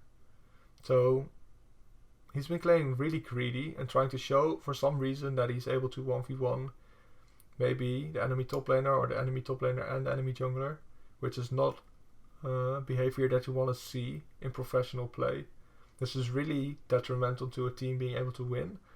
And I mean, sure, if he gets ahead, then it's like, oh, he solo carried the game. But what he actually did is he solo coin flipped the game, which is really not behavior that should be appreciated in a 5v5 scenario.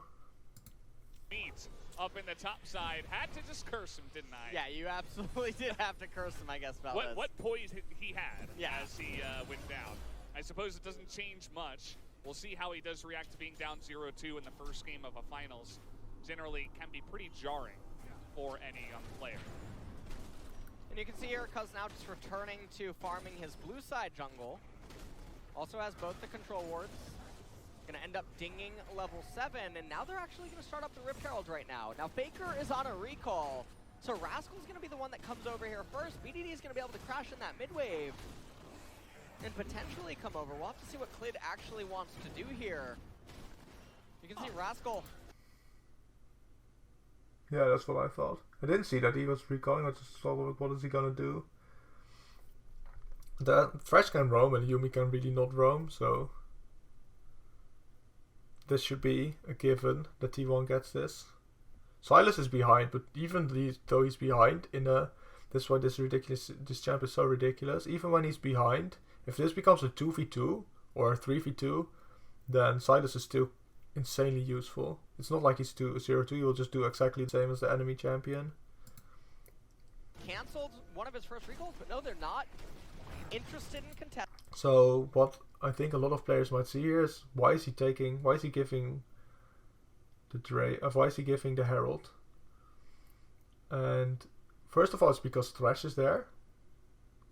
And secondly, it's because of the champions that are picked. And the fact that Graves is ahead. So those are the three factors that decide this. And it's not just like, oh, Silas is behind. Why aren't they not? How did they get the Herald if Silas is behind? That's only one of the factors that actually matters. And there are probably a lot more factors at play. But these are the most important ones in my mind at this moment in time. I think it's going to be a free Rift Herald going the way of T1. And where you want to plant this is most likely. And Atlas here says that it's a free Rift Herald for T1, and this is very correct. This is absolutely free Rift Herald. There's zero risk, and I don't know why they wouldn't do it. This is the definition of free. Yes. In mid lane, because it's very hard to get damage onto Azir's turret, and that mid tier 1 can really be a thorn in your side. And in the replay here, Ornn ultimate comes out, Kana just goes down pretty easily. Nothing too fancy about it. It looks like Rascal actually forced a dash early with his own charge and then immediately summoned the ultimate. Okay, so they took the package, for which I'm going to have to assume that they want to do something with it. And I think, in my opinion, picking up the package when there's nothing there is just a waste. If the dragon comes up in 2 minutes and 45 seconds, just let the package sit. You don't get any punishment for it. It's like, why would you not... the dragon, why would you not want it when it's free? Package is so insane. Package is such an insane spell, and then if you use it properly, which I'm 100% sure that Faker will be able to do, if you just let it sit and take it when the dragon will spawn, then you basically get a free dragon. But now he's not going to be able to do anything with it. They're looking to maybe somewhat do an invade, but Graves is on the top side, and they're on the bot side. So unless they're going to go duo invade, which I don't think is a really smart idea, unless you can get a really good pick, which is really difficult against Rek'Sai, because if she's underground, then she can already see you coming, regardless of whether you have a sweeper or not. So I don't think that picking up the package here is worth it. You should just wait. And I believe the cooldown is 4 minutes or so, so he would not have had the next package. Maybe even longer, I don't know. So, yeah, I don't think this is the right decision. That it couldn't be dashed away from. Of course, Flash was still not available, and I think the second kind of saw the ult, he's like, yeah, I'm dead. Not much he could have done there, except maybe try to steal Ornn's ultimate and use it faster to, I don't know. It was really dire straits. And as any other melee champ that stands on this fucking rock when Ornn is up this amount of gold and these items will get wrecked. But he's like, okay, jump on me. And on one hand it's because he can, because he's Silas, but he doesn't have any wards. This is so greedy. He's basically, when he stands here, he's taunting him like, okay, go on me, see what happens, bitch. That's what he's thinking. He's not looking at the map at all. He only has a ward here, and fucking Rek'Sai can just come again and just come and just kill him again. He's so overextended. He's playing so greedy. I don't understand why he's doing this. Guys could see it did end up leading to another kill up in the top side. But we were talking about Kana and how he has turned into quite the player in his series. But Effort, and another young player, he's going to go for his own play here. Doesn't have vision over the walls, so pretty much blind. Okay, so support Flash Ignite for AD carry Flash. I'm gonna say worth. Definitely worth. Almost 1,000,000,000% worth, I would say. Thresh can flay Rek'Sai off. Thresh doesn't have to worry really about fucking Azir or Aphelios catching him or whatever. That's not, if they go on, yeah. If they go on Thresh, then there's all these other champions that can just retaliate. So this is 100% worth. There, not quite able to land onto Ruler, who still did have cleanse anyway, had it landed. So they do get the flash out of Ruler though, which is really key for the next team fight that can end up unfolding. And the way that it currently stands, it looks like Baker going to be able to complete his call here shortly. Also has the Monomune with a Ruby, so we'll be picking up the Phage. And not too long time, as Teddy just continuing to hard poke down here in bot lane. Okay, so now it's around 10-11 minutes, and now at this point it's kind of important to see what's going on also CS-wise and gold-wise, because it could indicate something. Now the goal is even, so this means that basically none of this down here really matters, and unless there's like a huge difference, which there's nowhere there is. So essentially the prediction that we had in the beginning, where that this one is, the T1 team is going to have the earlier power spike and that they're going to have the later power spike, is still 100% the same. The dragon barely influences it. So far the game has been just basically running it out in the way that favors neither team yet. Except that T1 has a slight gold lead, so it's very slight acceleration to their early game power spike, or their mid game power spike I must say. But it's not significant yet, so neither team, at this point, either team can win. There's no way of saying that, okay, they are ahead or they are ahead. It's pretty much almost, yeah. The situation in which T1 wins is closer, because it's always going to be earlier in the amount of time that the game has been played. But so far they're almost even. By quite a bit in CS, but obviously Ruler's going to pick up a pretty good percent of this. BDD and Clib, they spot Cuz, and for the time being, nothing's going to end up happening, as Cuz is just shadowing. Oh, they get the cleanse out of Ruler to end the... So far what's kind of interesting is that top lane has a CS advantage, and jungle has a CS disadvantage, which basically, yeah, mid lane is even, and bot lane is slightly ahead for T1, but there are 4 minions here, so this ends up being 97, so this 10 CS, same or different, just the same thing. So it's kind of interesting that T1 has a gold lead, even though kill wise and CS wise Gen G are winning. But it seems to me that the only thing that's left are plates and maybe scuttle crabs. So 5 on the bot, and then here 2 plates have been taken, and here 1 plate. I can't see how many, but I'm just gonna assume that since it's Corki, 0 plates have been taken. So those are 3 plates ahead for T1, and I find that plates really are quite an interesting addition to the game. In my opinion, one of the best. So I think that's, yeah, it's really great that you don't have to completely push down a turret, but that you have options. Sometimes you don't even want to push down the turret, but you still want to have gold income, which is why plates are really insanely good. Poke down with both abilities. Cuz is down here. There are no summoners available. And shit like that makes the game a lot more complex, in my opinion. If you have like a turret that can either be alive or dead, and have no difference in there, then it's either, do I want to kill the turret, yes or no? And any type of decision between that is just not possible. But with plates you can say, okay, I'm gonna take the 4 plates, and I'm still gonna let the turret stand, because that's beneficial to me in the current state of the game. Which is, would I like the plates to be extended to other turrets? In my opinion, it would not be bad. If you made the plates for the inner turrets as well, but then gave them half the gold income of the outer turret plates, that would be a really nice way of doing it, in my opinion. But then the plates don't necessarily need to make the turret. Yeah, then maybe a little bit tankier, but not that much. That would be fine, in my opinion. For Ruler, now they do have exhaust heal on the Yuumi, but Now, in this situation, there's no way that he should die. There's no way that Aphelios should die. They're just trying to force him off because they can put down the fucking Herald, get so much gold. This shit is gonna jump. In a couple of seconds, the gold lead is just going to jump up insanely high. And that's when you start getting the little. Just now there was like a 300 or 400 gold difference. And right now it's gonna go up. It's going to, yeah. The Herald it's good. If he places it here, it's a very high gold income play. And almost no risk, because no one is here to retaliate, and they don't win the 3v3 because Aphelios is not there yet, and Yuumi doesn't really do that much here compared to Thresh.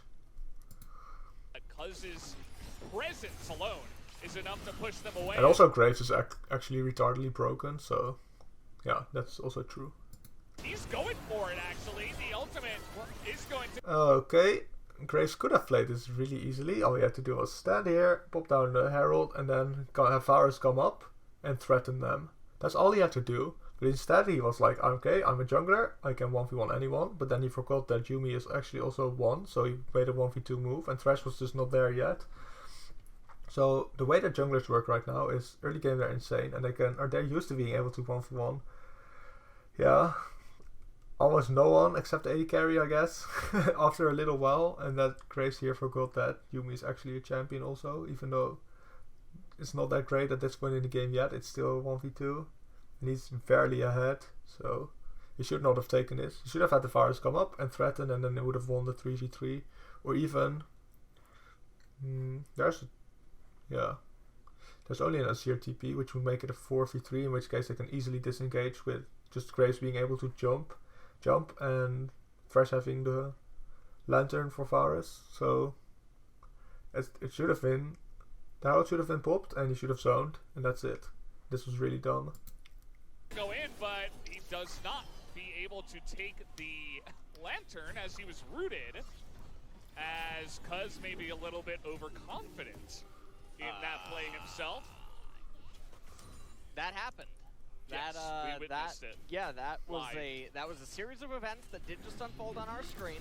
So what we basically just saw, and this is why I think the casters are so stumbled, is that this was an absolute solo queue move.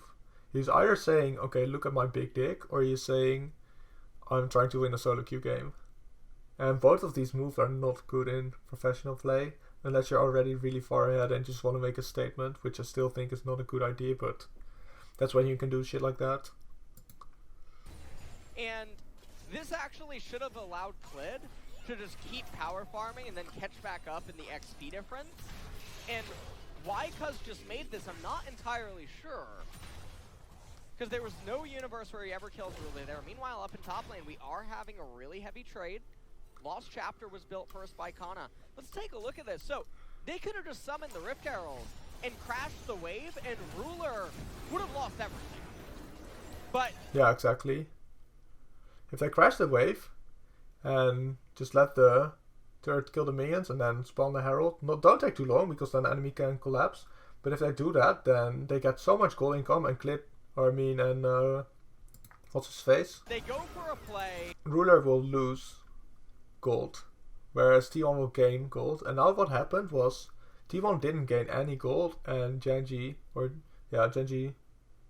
won gold. So this was one of the worst plays of the game so far. This is even worse than getting caught by what's his name getting caught twice, Silas. And the Lantern gets denied by a control ward. Yep. But just very overly greedy and ends up getting punished for it. So his clear speeds are going to be a little bit down. He's going to be under-leveled compared to where he could have been at. Yeah. So now Graves is ahead by only 200 gold even. Just over 200 gold. Why? I don't know. And somehow still, because of the fucking turret plates, Ruler is still behind on Varus. That's actually kind of insane. So yeah. The way, because of Teddy and how Effort and Teddy have played so far, the mistake that Graves made has been softened a lot. But if they were not ahead and this was an even kind of position, then that would have been really, really bad. So far it sucks, but it's not, yeah, it doesn't matter that much, if that makes sense. And that's obviously a little bit unfortunate. However, T1 should still be in a commanding position to get this Mountain Dragon. They're going to summon Herald down in bot lane. They're going to give all the gold over to Teddy to really just try to accelerate this lethal or lethality Varus. And that's obviously really valuable. Oh, I said previously that Triforce should have been a build instead of lethality or on hit. But lethality might have the ability to also be really strong in the mid game, in which case I would understand it.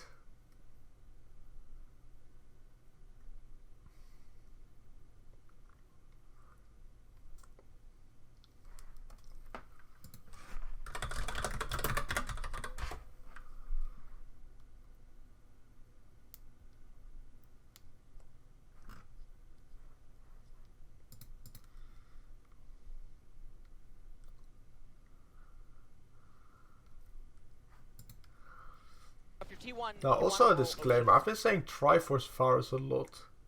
And this is really... I don't know why I've been saying that, but that's not what I mean. I mean the tier Varus, the Mana Mune Varus, which scales into the mid game. Not the Triforce.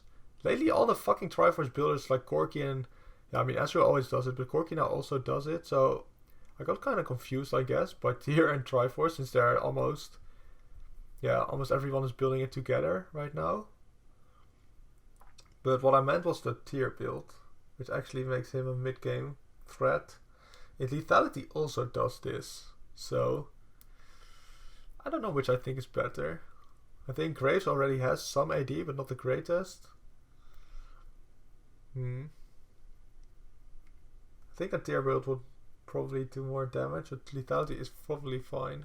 Especially against, against the team comp that they're against. So, I've been saying Triforce Varus for fucking hours, but what I meant was tier Varus. Here. If you're Gen G, you're begging for Cloud. Okay. It's Cloud. Gen G are going to win the roll this time, 50-50.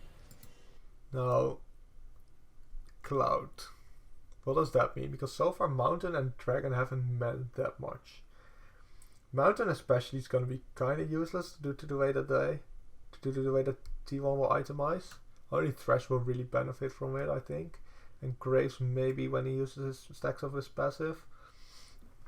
And then probably Silas from his Zonias, but those things are not that big. They're all not that big. So probably only Thresh will benefit from it a little bit. So, Cloud Dragon. On Varus it's not that great. On Thresh it's not that great. Corki it's not that great either. Grace also not. Now on Silas it could be when he takes some of the ults. So for example, if he takes Yuumi ult, then he's able to speed himself up, like I said earlier, which does make Yuumi ult good. But other than that, I think Cloud Drake is probably really shit for T1. Now for Gen G, if they're able to get to 4 Drakes, which is essentially what they're doing, but then instead of 4 Drakes ocean draking themselves, they're building an Ocean Drake comp. They're essentially an Ocean Drake, but then in champion form. They are the Exodia pretty much, in my opinion, with this team comp. Or at least the team comp they try to build, and not the one that they really are going to get because of the Azir. Azir it doesn't work. It just doesn't work here. So if the Gen G end up getting 4 Cloud Drakes, which I don't find likely, but it is, I mean, in some scenario it's probably, in some universes it's gonna happen, then Yuumi ult will make, I don't know, Yuumi faster. I don't know if Yuumi speeds up the guy that she's attached to, but I don't think so. So That's probably kind of useless. Aphelios can, with his, if he heals and he gets move speed, that's really great for him. Same for Azir, kind of. Definitely for Rek'Sai, and also probably not bad on Ornn. Probably not even bad on Ornn. So Clouddrake would benefit Gen G somewhat, but it's still not the best dragon for them either. It's got to feel pretty nice.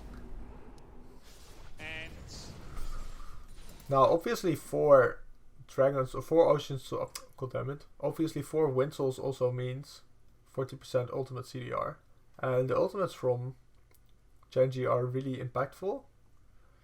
Or having Ornn on a low cooldown is kind of insane in my opinion. It means that you can always be ready to do some shit, but a lot of his shit also depends on whether he's TP up. So that's not gonna matter that much. On Clit, it's not going to matter at all. Azir probably also not. Aphelios, yes. Aphelios and Yuumi will benefit from having ultimate cooldown reduction. Now, 20% ultimate cooldown reduction on T1 though. That is really interesting suddenly, because Sylas having ultimate cooldown reduction is just the best thing. His ult is what defines him. So having ultimate cooldown reduction is just great. For Graves, it is really good because you're always looking to have skirmishes, and the more you have your ult, the higher the percentage chances that you win that skirmish. Corki wants to have ult CDR to just spam rockets, because that's literally what Corki does, and Varus increases his pick potential. Same for Thresh. So that's pretty good. I mean, it's not the best again, but it still makes it a really good Drake. Well, not a really good, but it's still a pretty good Drake, I would say. Pretty good Drake. yeah, it's, you know, obviously not going to be as good as Ocean Soul, so that's that, but still a really nice lead taken here by T1. I think the casters need to stop focusing on always saying it's not an Ocean Soul, so it's not the best. I think I need to focus on what Cloud actually does for this team comp and what it does for the other team comp, because it is really important to recognize what you can do with the shit that you get. So yeah, that's my personal opinion on that. Wasn't as clean as it could have been. As you mentioned, just zone away the bottom lane, summon Rift Herald, keep it simple. When, you know, there's a lot on the line, and there's a lot of nerves, of course. No reason to take that extra step as, we love to have Jonas Strong zoomed in.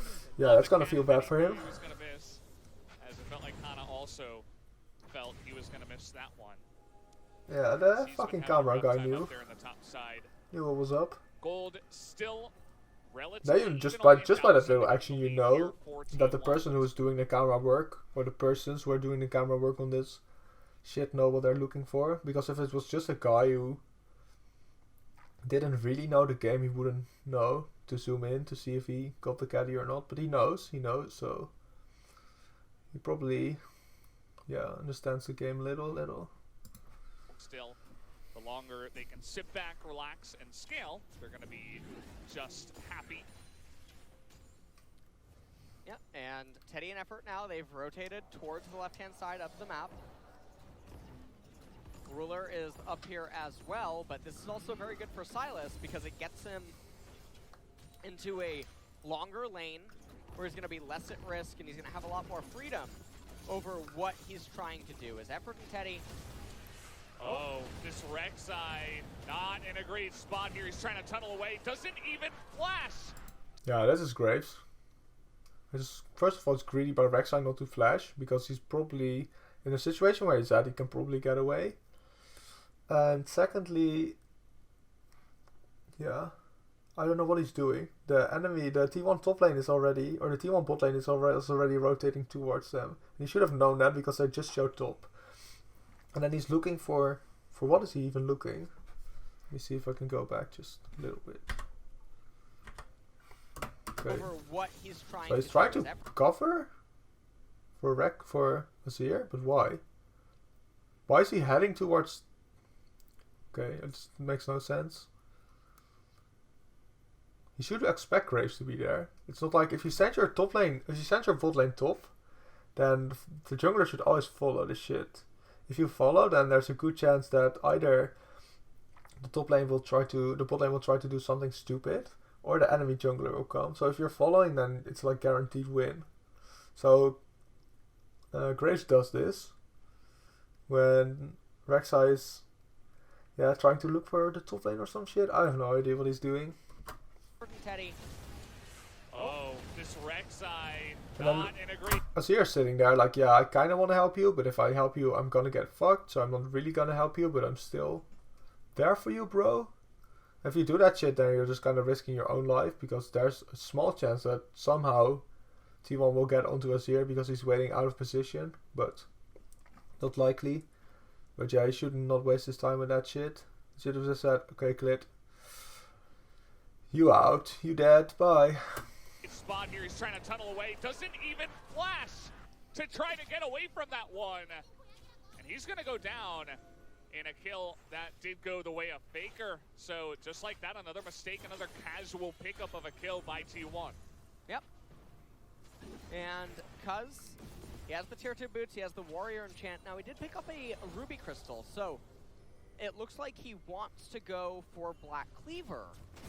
And obviously Silas and Corki not getting super insane benefit out of it. However, Varus will in a team fight, obviously with all of his lethality, any armor. Now they're basically doing what they should have done in the bot lane with the Herald. But this time they do it right, so I guess they learned from there. And by they I mean Graves learned from his mistake not to be a solo big ball boy. Spread that can come in or be granted by Graves will amplify his damage. So Cuz trying to be a little bit more of a team player this time around. There's 2.5 minutes until the Cloud Dragon is going to come up, and for Gen G, they're down 2.2 thousand, but you do have to factor in the added benefits of the dragons. Take a look at how this transpires. Clid unburrows really early, and then Cuz is just able to bring him down. Doesn't even need to use his R. Yeah. 좋은데 자원 같아. 아빠 갈게. 많어. 이거 아직 노플이 앞에. 그래서 패뜬 거 없어? Well, I was just enjoying the facial expressions. Yep. From Faker. High focus here. I mean, I like the casters a lot, but can we at least get like one guy who speaks Korean, because they very often, it's actually almost every game they let in on some comps or shit, and then both LS and the other guy, I don't know his name, I'm sorry, don't exactly know what they're saying, which I think is kind of part of the stream, so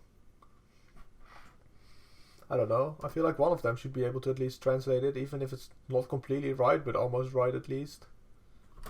It does come down to the finals, as he didn't say nice, but you could see the satisfaction on his face from a kill that was relatively easy for him to pick up. As that just spells more disaster here for Gen G starting off in this one. You mentioned the gold, now it has increased even further.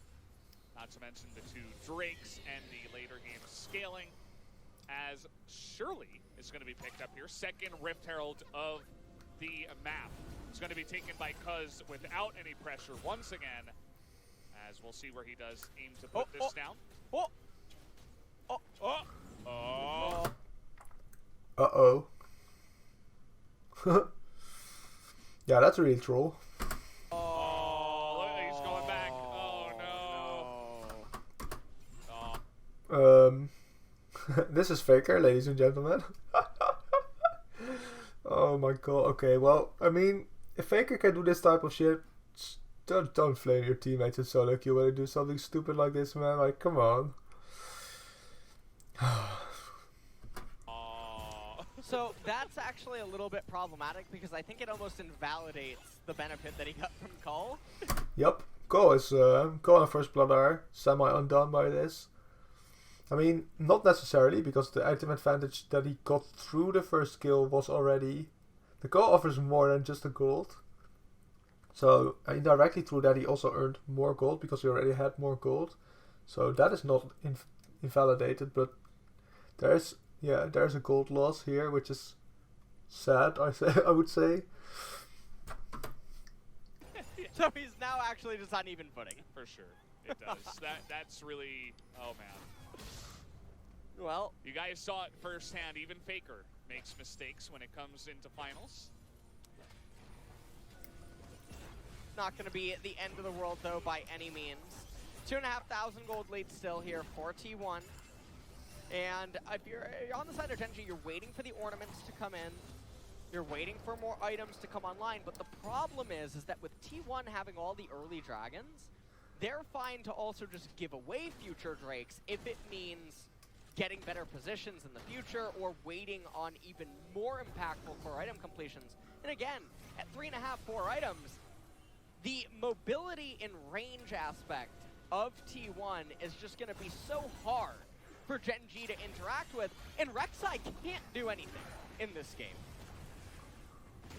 No, I mean, he's been put so far behind. You were talking about having an impact in the early game. Well, I think he kind of lost that, as now he's just kind of sitting around, and he will be that knock-up bot that I was talking about a little bit earlier on, as Rift Herald summoned here right as the Cloud Drake is going to spawn. Let's see how T1 wants to handle this. Gen G really making a case. They want to take out this dragon. But here comes T1, all 5 of them, but effort is going to be hit by the long range.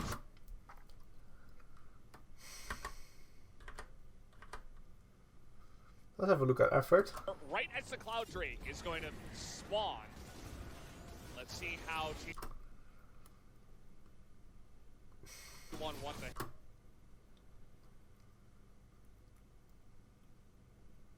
Why? First of all, why is it necessary to be able to take this much damage from Aphelios? And secondly, why is Aphelios even able to do that in the first place? What other AD carry can fucking half-life the support from that range? I mean, it's very situational, but still, this is kind of retarded. And then the fact that Effort he has to walk in there and kill the traps, otherwise they're not going to be able to get through there, and that's when you do want the health loss to be on the support and not on one of the carries. So yeah, Aphelios kind of disgusting. Handle this, Gen G. Really making a case. They want Also, Effort should have put more effort into not taking this much damage, because he could have just hit the turrets together with Graves, and then it would have been a lot easier to take less damage, even together.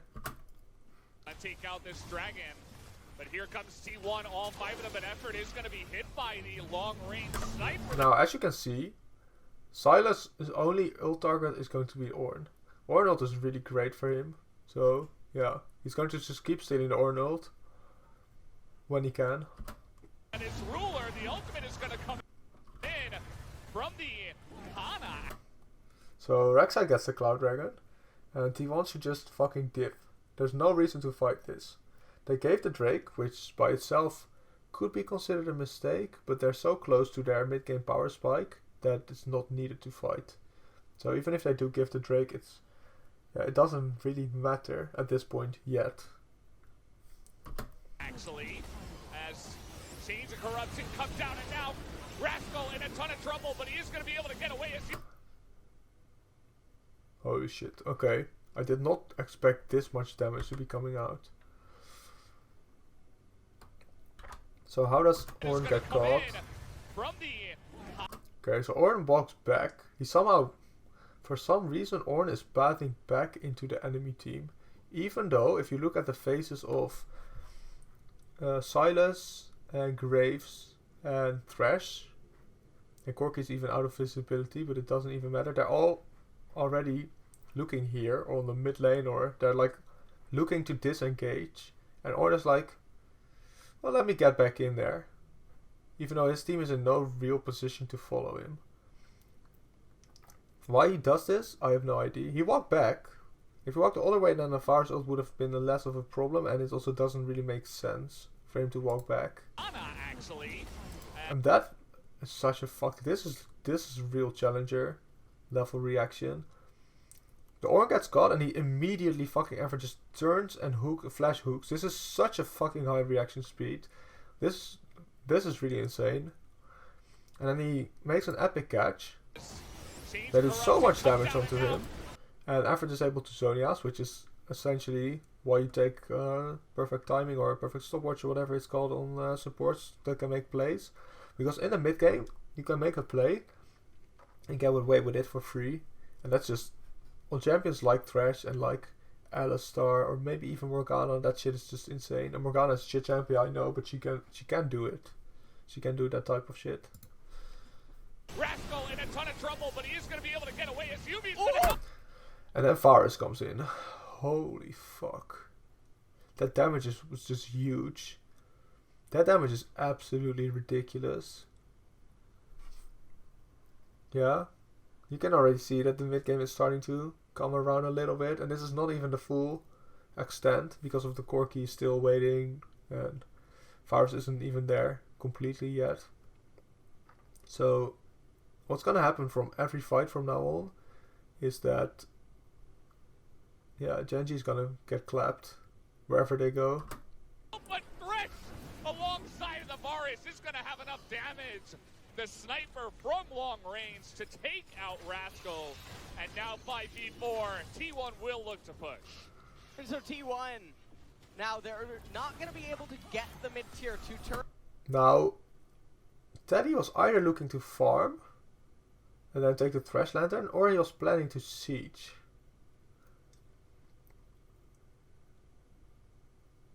Now, is that Yumi in? Or at least not just Yeah, Yumi is okay, so that's 3. That's 4v3, and Silas was low and Thresh was also low.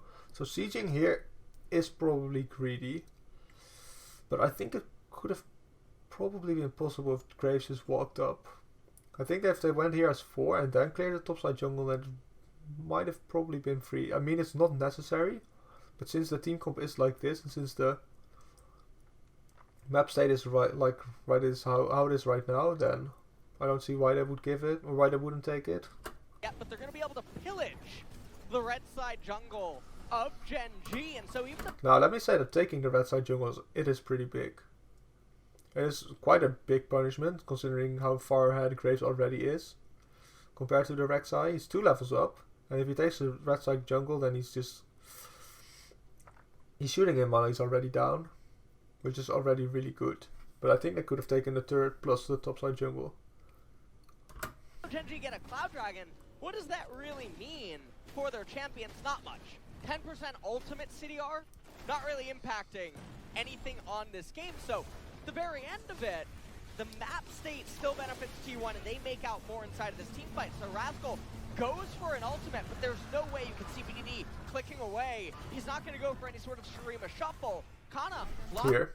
That's where he walked back in. Just for that millisecond he walked back in. Why? I have no idea. up Ruler with the ultimate, but Effort flashes forward.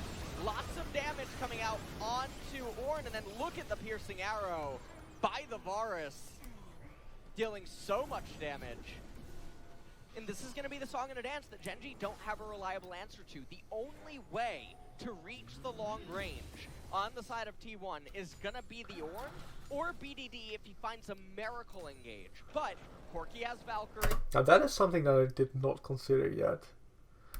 The fact that T1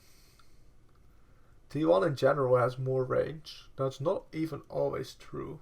So I don't think that is really a big issue if you look at these team comps. Because Corki, yeah, is a poker and Varus can also poke.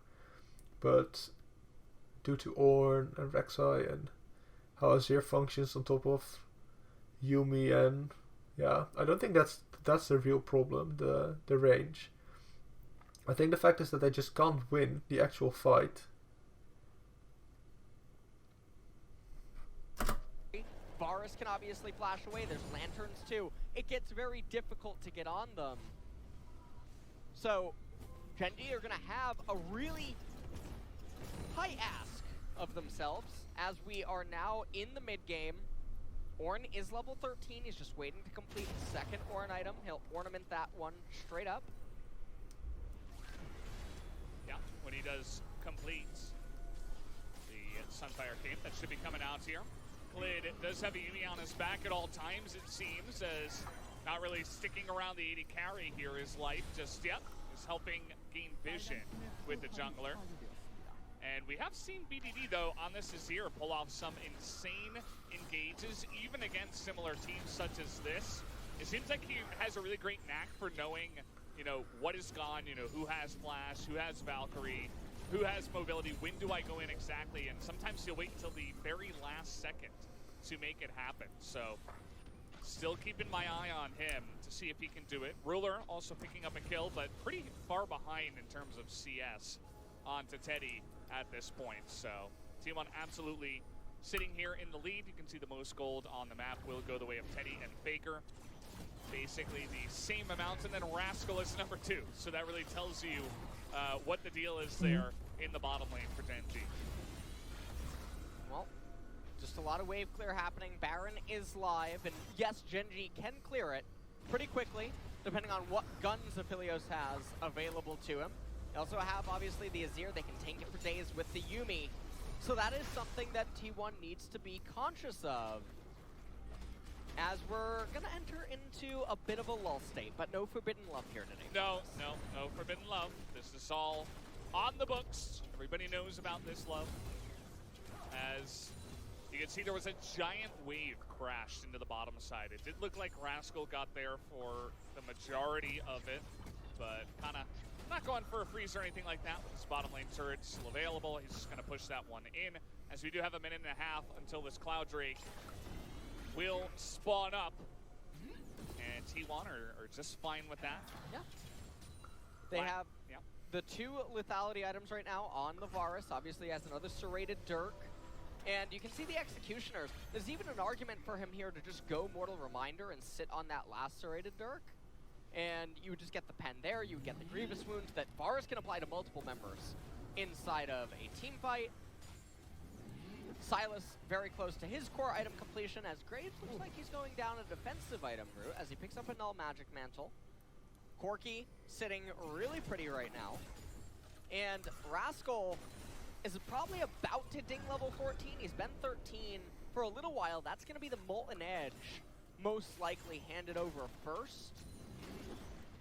And then Obsidian Cleaver will most likely come in later for Clid. Yeah.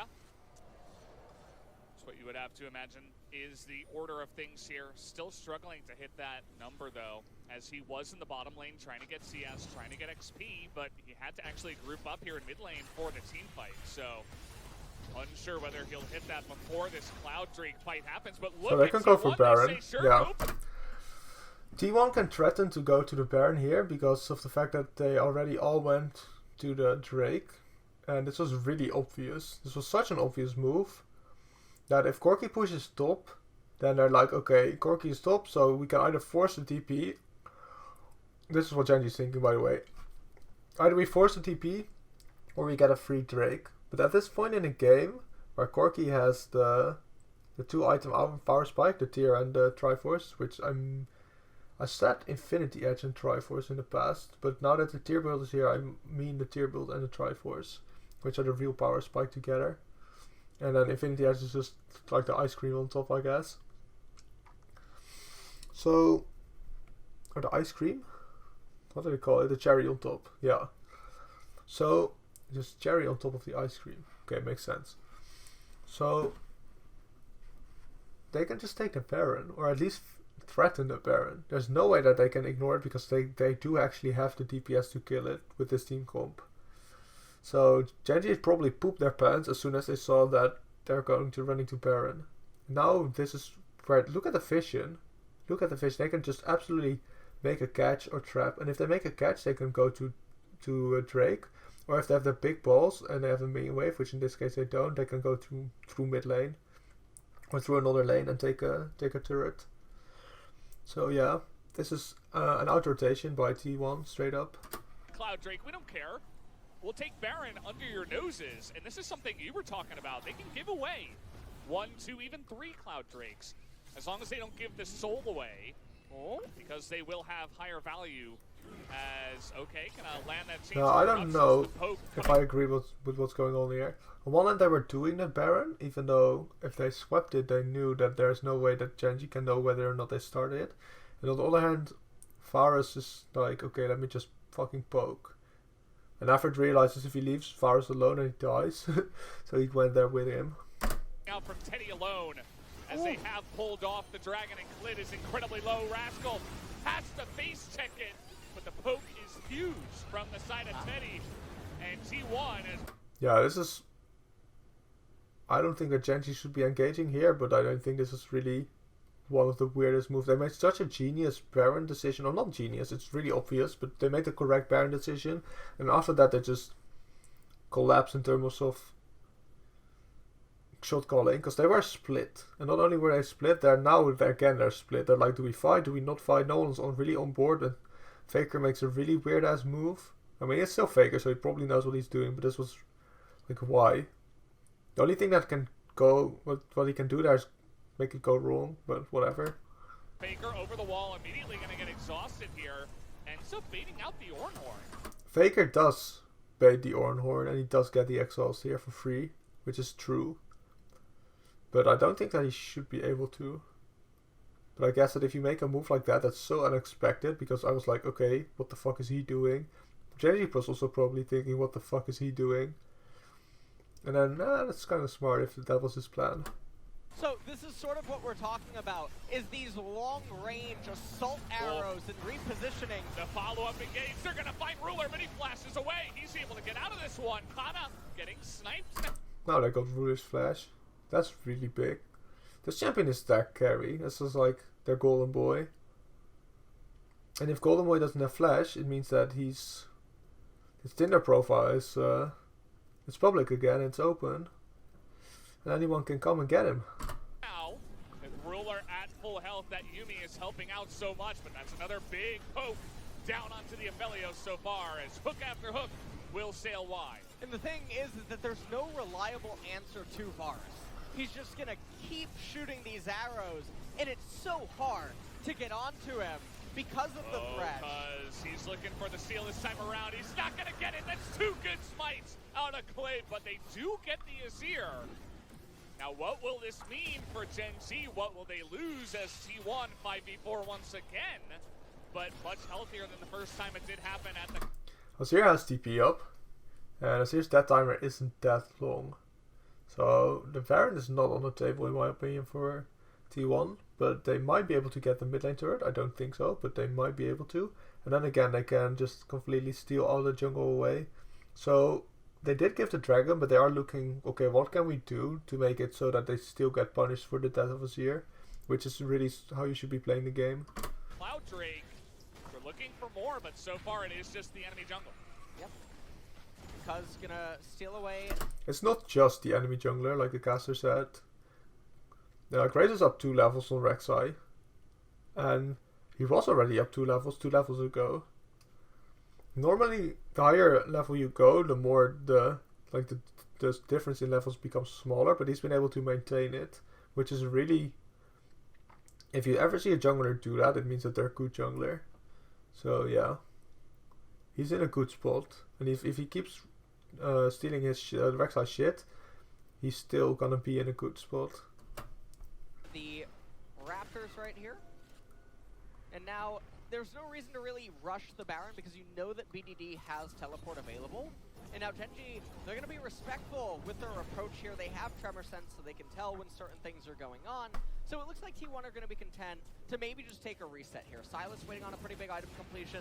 We'll take a look at this one more time. Gen G, their members are very low on HP. Smokescreen comes out, and it's a very obnoxious ability that I think a lot of people don't give it enough credit for. Cuz says something I can't say as he shoots the ultimate over at Azir, gets the kill onto him, and at least brings a small victory to T1 there, as the gold lead now 5,000, and again, it's only Cloud Drakes. This doesn't do anything. Not anything that's good enough to carry Gen. So apart from inting with when he had the Herald in bot lane, Graves has actually been playing insanely well. So far it's completely jungle diff. Well, not completely, but it is quite big. The jungle diff is quite big in this game. To a lead at this point in time, at least. As Clid, he's been on point tonight with the smites. You can see those fingers are ready to go with the... There's also been quite a sub-diff, if that makes sense. And not necessarily because of the plays, but because of the fact that Thresh was there to secure the Herald, which is just free because it's versus Yuumi. And also Thresh making some plays and having some influence on the game, whereas Yuumi right now doesn't have any positive influence on the game. She can do some stuff if they're gonna get caught or something, but she can't force any type of getting ahead move. Instant reflexes that he has been pulling out here. Gen G clearing out vision around the Baron once again, as it is a bit of a song and a dance once again. Before we do get into another Cloud Drake fight, most likely. As Rascal, he did hit level 14, upgrades the Molten Edge. You can see Rek'Sai working on the Black Cleaver to be eventually upgraded. As now it's T1's turn to sidle in and take a little bit of that vision away. So this is going to be the scariest point in the game for T1.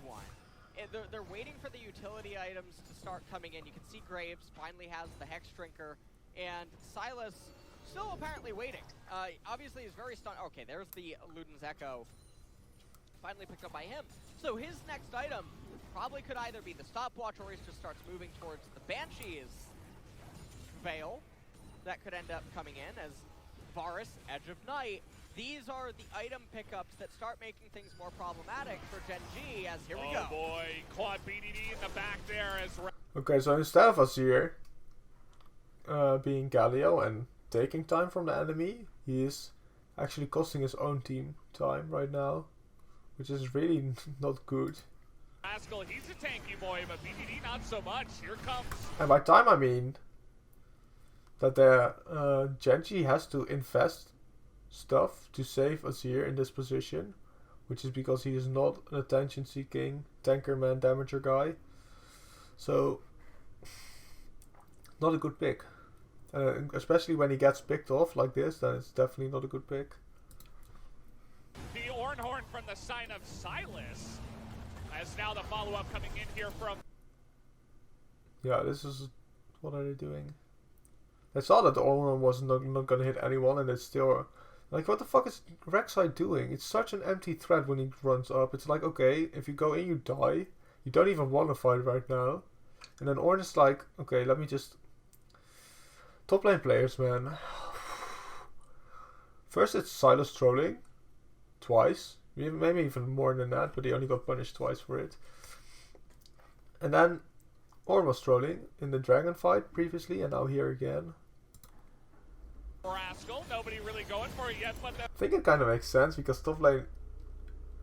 I'm gonna say something that probably a lot of people are not happy with, but top lane really is the dumbest rule. It's so brain dead compared to all the other rules. I mean, there's a lot of shit that you can think about and that you can maximize on, but you're still, after all, when you're playing a tank like this, or a brain dead champion like Silas, should just, well, let me just do stuff, and I'll see what happens.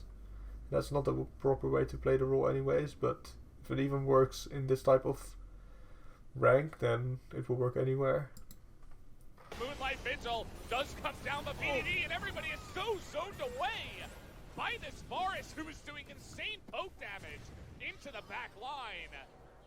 And he's, you know, Yuumi is, she's working overtime. Yeah. You know, she's the nurse. She's an essential worker right now for this team, and is really keeping everybody on their toes and on their feet here, so that they can stick in the fight, because if it were not for that healing, I feel like Gen G would have already been pushed out of this game and out of this fight in the mid lane. And the thing is Yuumi is basically a walking Pokemon Center right now, and she's so integral to Gen G trying to resist the Varus poke. The gold lead, however, continues to widen. We're at 6,000 now here in this game. Faker going to be really close to the completion of the Infinity Edge, I would imagine, as Graves now himself picking up an Executioner's Calling just to add that much more. Grievous wounds inside of the team fight for the targets that maybe Varus can't get on top of himself. As Teddy's... Now, Graves getting the Grievous wounds is really good, because I don't feel like Silas should be building Morello when he already has these two items, and Corki cannot. Corki can't build Morello, and he can't build fucking Grievous, and he can't build oh fuck, the item name is Executioner's Calling, because Corki doesn't do any physical damage really. So yeah, this was a smart move. Most likely gonna pick up Immortal Reminder next, I would assume. And then even LS says that he's gonna move into Mortal Reminder, which I think is a reasonable buy. There's a lot of armor on Ornn, and there are Ninja Tabi on Rek'Sai, and there's also Sonia's being built. So I think that's a really fair way of building, to just go straight from the Execution Sculling into the fucking Last Whisper or the Mortal Reminder. I have no idea what the Last Whispers are called these days, but the one with healing reduction. Yeah, you would have to assume with the items that he does have at this point that will be the next objective, as Cloud Drake number 3 of the game is on the cards here in 45 seconds. Is T1 going to put up a bit more forward of a fight? Okay, what is happening here with the replay? Okay, so Varus ulted and the Drake is up in 35 seconds. Now, I don't know how much CDR he has, but if he has it back already, which I doubt, that would be kind of insane.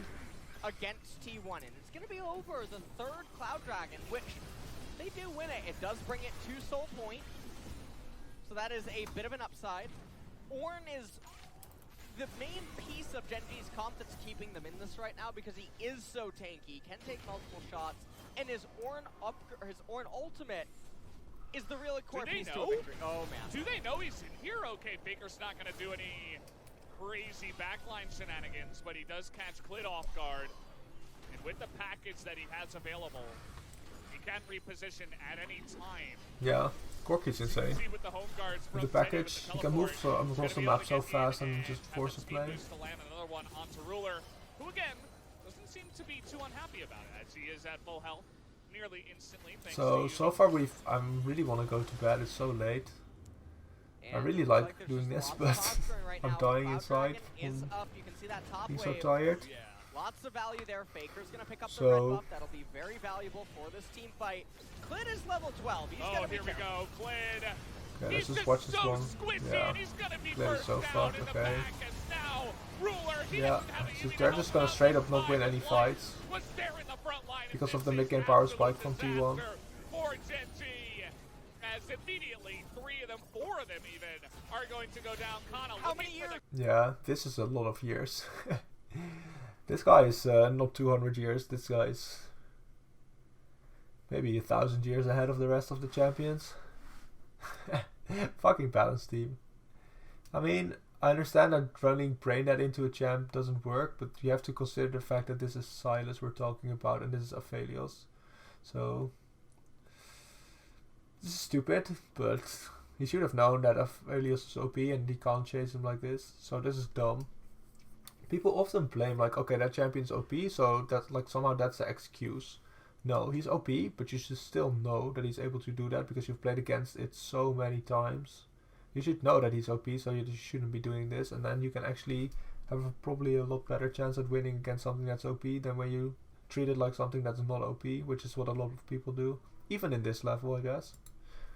Kill, as that took quite a while, and Ruler did end up picking up the kill. I'd like to say, don't chase the Aphelios into his own jungle. As now Cuz looking to just solo down the Drake, he is going to have that's not real threat from another big team Aphelios go heavily in T1's favor. In this situation where he is 1v4. Now the Cloud Dragon does go the way of T1. As let's take a look at how this all transpired. There's no phalanx on the side of Gen G, and you can see Clit's coming over here looking for the tremor sense to see if they're on the Baron or doing anything.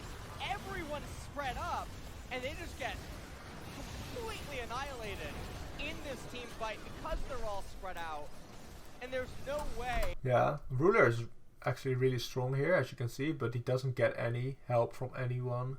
He's just like looking to do as much damage as he can, and you don't win like that in that high level. You have to help him out. That's why you pick the Yuumi, for Christ's sake. And Rek'Sai gets caught, the whole plan fucking dies. There's no way that you can protect the Aphelios when Rek'Sai dies. For Ornn and Yuumi to protect against everything that was coming their way. And then Kana, you got to learn how many years it was. Yeah. A lot of years went into that one, as Ruler now 2-0. And if there ever were to be a savior on the side of Gen G, Ruler would be one of them. We haven't seen much out of this Azir just yet in the game. We haven't seen any miracle engages. We haven't seen any backline access. It's mostly just been a couple of them zoned away from every single fight. That is not good news. We have Azir and Aphelios as your damage dealers. You'll notice the side lane focus out of T1 so far. Kana has, you know, he hasn't had the cleanest game, but he's been really good with manipulating the side lanes. As oh boy, Again. it is caught again. He is going to barely took a live here heal. as also caught a little bit with the lantern on the other side of the wall. Yeah. As Graves Raz can was just not quite disengage, able to it's no land that problem. one. Desperately trying to find anyone on the side of T1. So they got lucky that The thing about this is Clay you can didn't start die to see again. the mobility on the side of T1 inside of the team fights. But, all their champions are very agile, and it makes it yeah, very Graves is just able difficult to get out of there for easily. The team composition of Gen G. And then if he kites back to into the fight jungle as a with the phalanx, smokescreen, then and he as can't a chase his ass. slow-moving tank, essentially, just can't really achieve that. Okay, And so with what we're gonna Varus do, we're getting gonna speed this strong- shit up because I really want to go to bed. What's gonna happen is, I've already said it, T1 got their mid-game power spike and they're able to roll over Gen G. And this is exactly what has happened so far. They got their items without doing that much, and now they're just pushing everything everywhere. They're just constantly winning, and this is just gonna keep on happening, and then Gen G is gonna lose. So I'm gonna speed it up, and then we're gonna see what happens.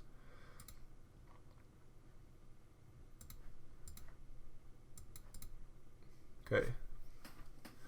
So let's see. Okay, bolt rate. Yeah, in the beginning you saw that you see that the gold difference is just the same. There's barely any gold difference, and then suddenly they start accelerating because they get their item power spikes. Lethality Varus definitely worked. I was so doubtful. I thought that he should have gone Manamune, but I think Manamune is the 81. But Lethality Varus has been absolutely fine. I thought it would do less damage, but I was wrong on that. And I kept saying Triforce Varus, which is also really dumb, but whatever. I'm not gonna remake a 10,000-year-old video or a 10,000-year long video. So somehow they get into the position to siege, which is not that weird since it's the mid-third and they're sieging. Okay, Ornn dies straight up. They're straight up weaker.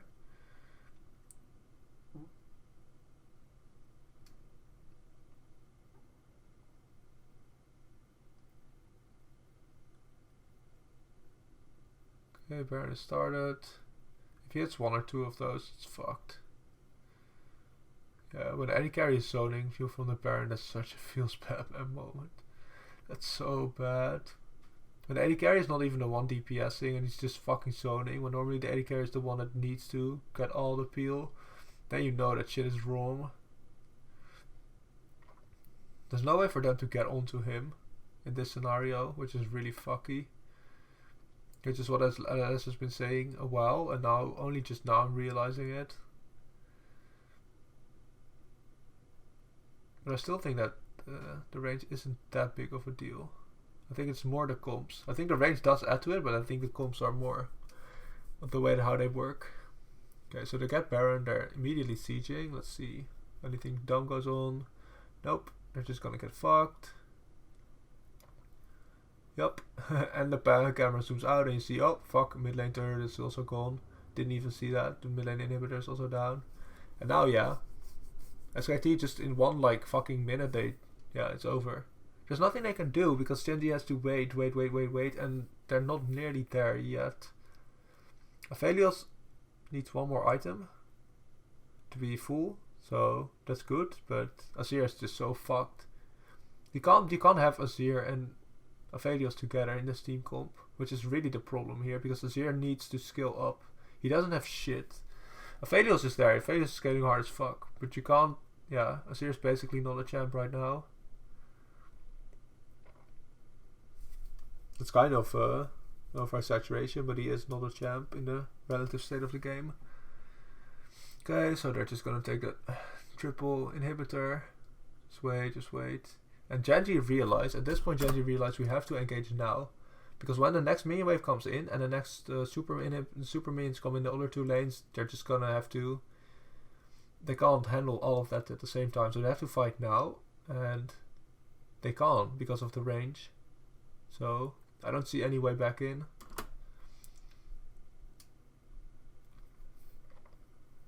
Okay, so they try to engage, which is absolutely impossible. Top lane Superman is now pushing. Mid lane Superman is gonna come in again. Silas can come around again, same as what happened in the top lane. And now this game is 100% over. You don't come back from this. You never come back from triple inhib. If you come back from triple inhib in fucking LCK finals, then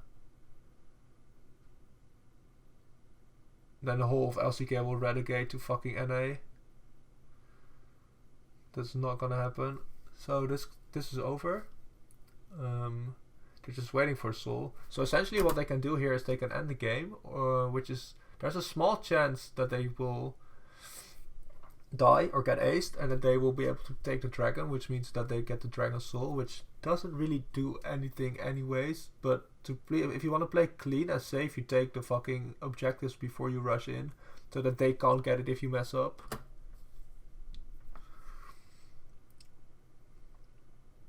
So Baron is also coming up soon. They're probably gonna secure the soul and then Baron and end the game. That's the safest way to play. They have triple TP, so the backdoor situation is real.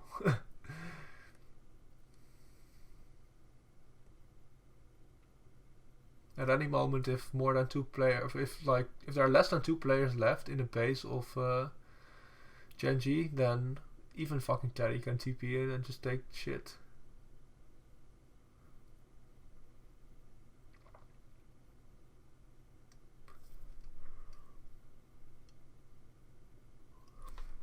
Okay, so now you want to steal. You want to steal on a Baron, but you also want him not to die, which is almost the hardest thing for jungler to do. Jungler and right leg side. There's no Thresh on their team, so he doesn't got to have, or he's not even Echo, so he doesn't get to have a free attempt at stealing.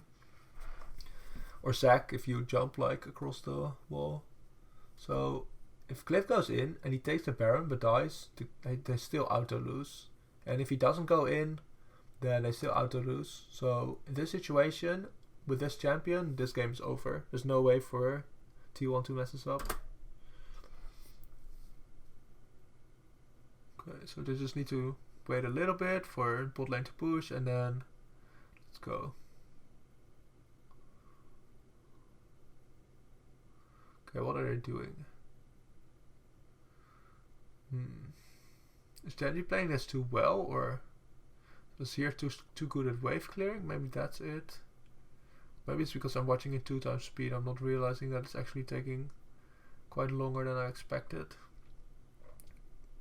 But I don't understand why they waited when they have inhibs up to make the Baron call, because it's not going to get any easier from there on. Unless they can straight up force a 5v5, which I don't think is the smartest idea. Yeah. They should have just taken a Baron. It was free. It was absolutely free. And they waited.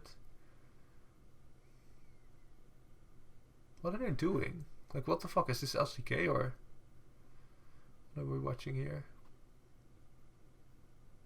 This is really weird. This is really amateur.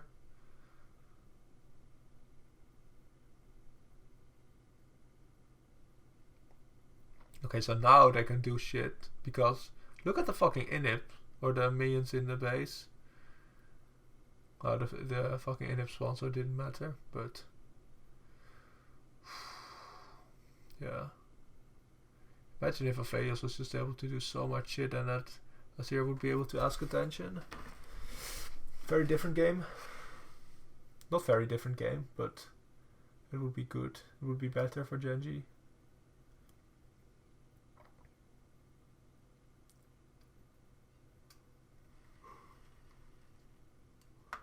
So T1 still played the game too slow, in my opinion, but they are so far ahead at this point because of their power spike that they got earlier into the game that it doesn't even matter. Alright, well, I think that went pretty much according to what I thought was gonna happen, but we did talk about it a lot, so there's probably also a lot of shit that didn't make any sense, like saying Triforce Varus, but you know, I'm happy with it. Alright, see you.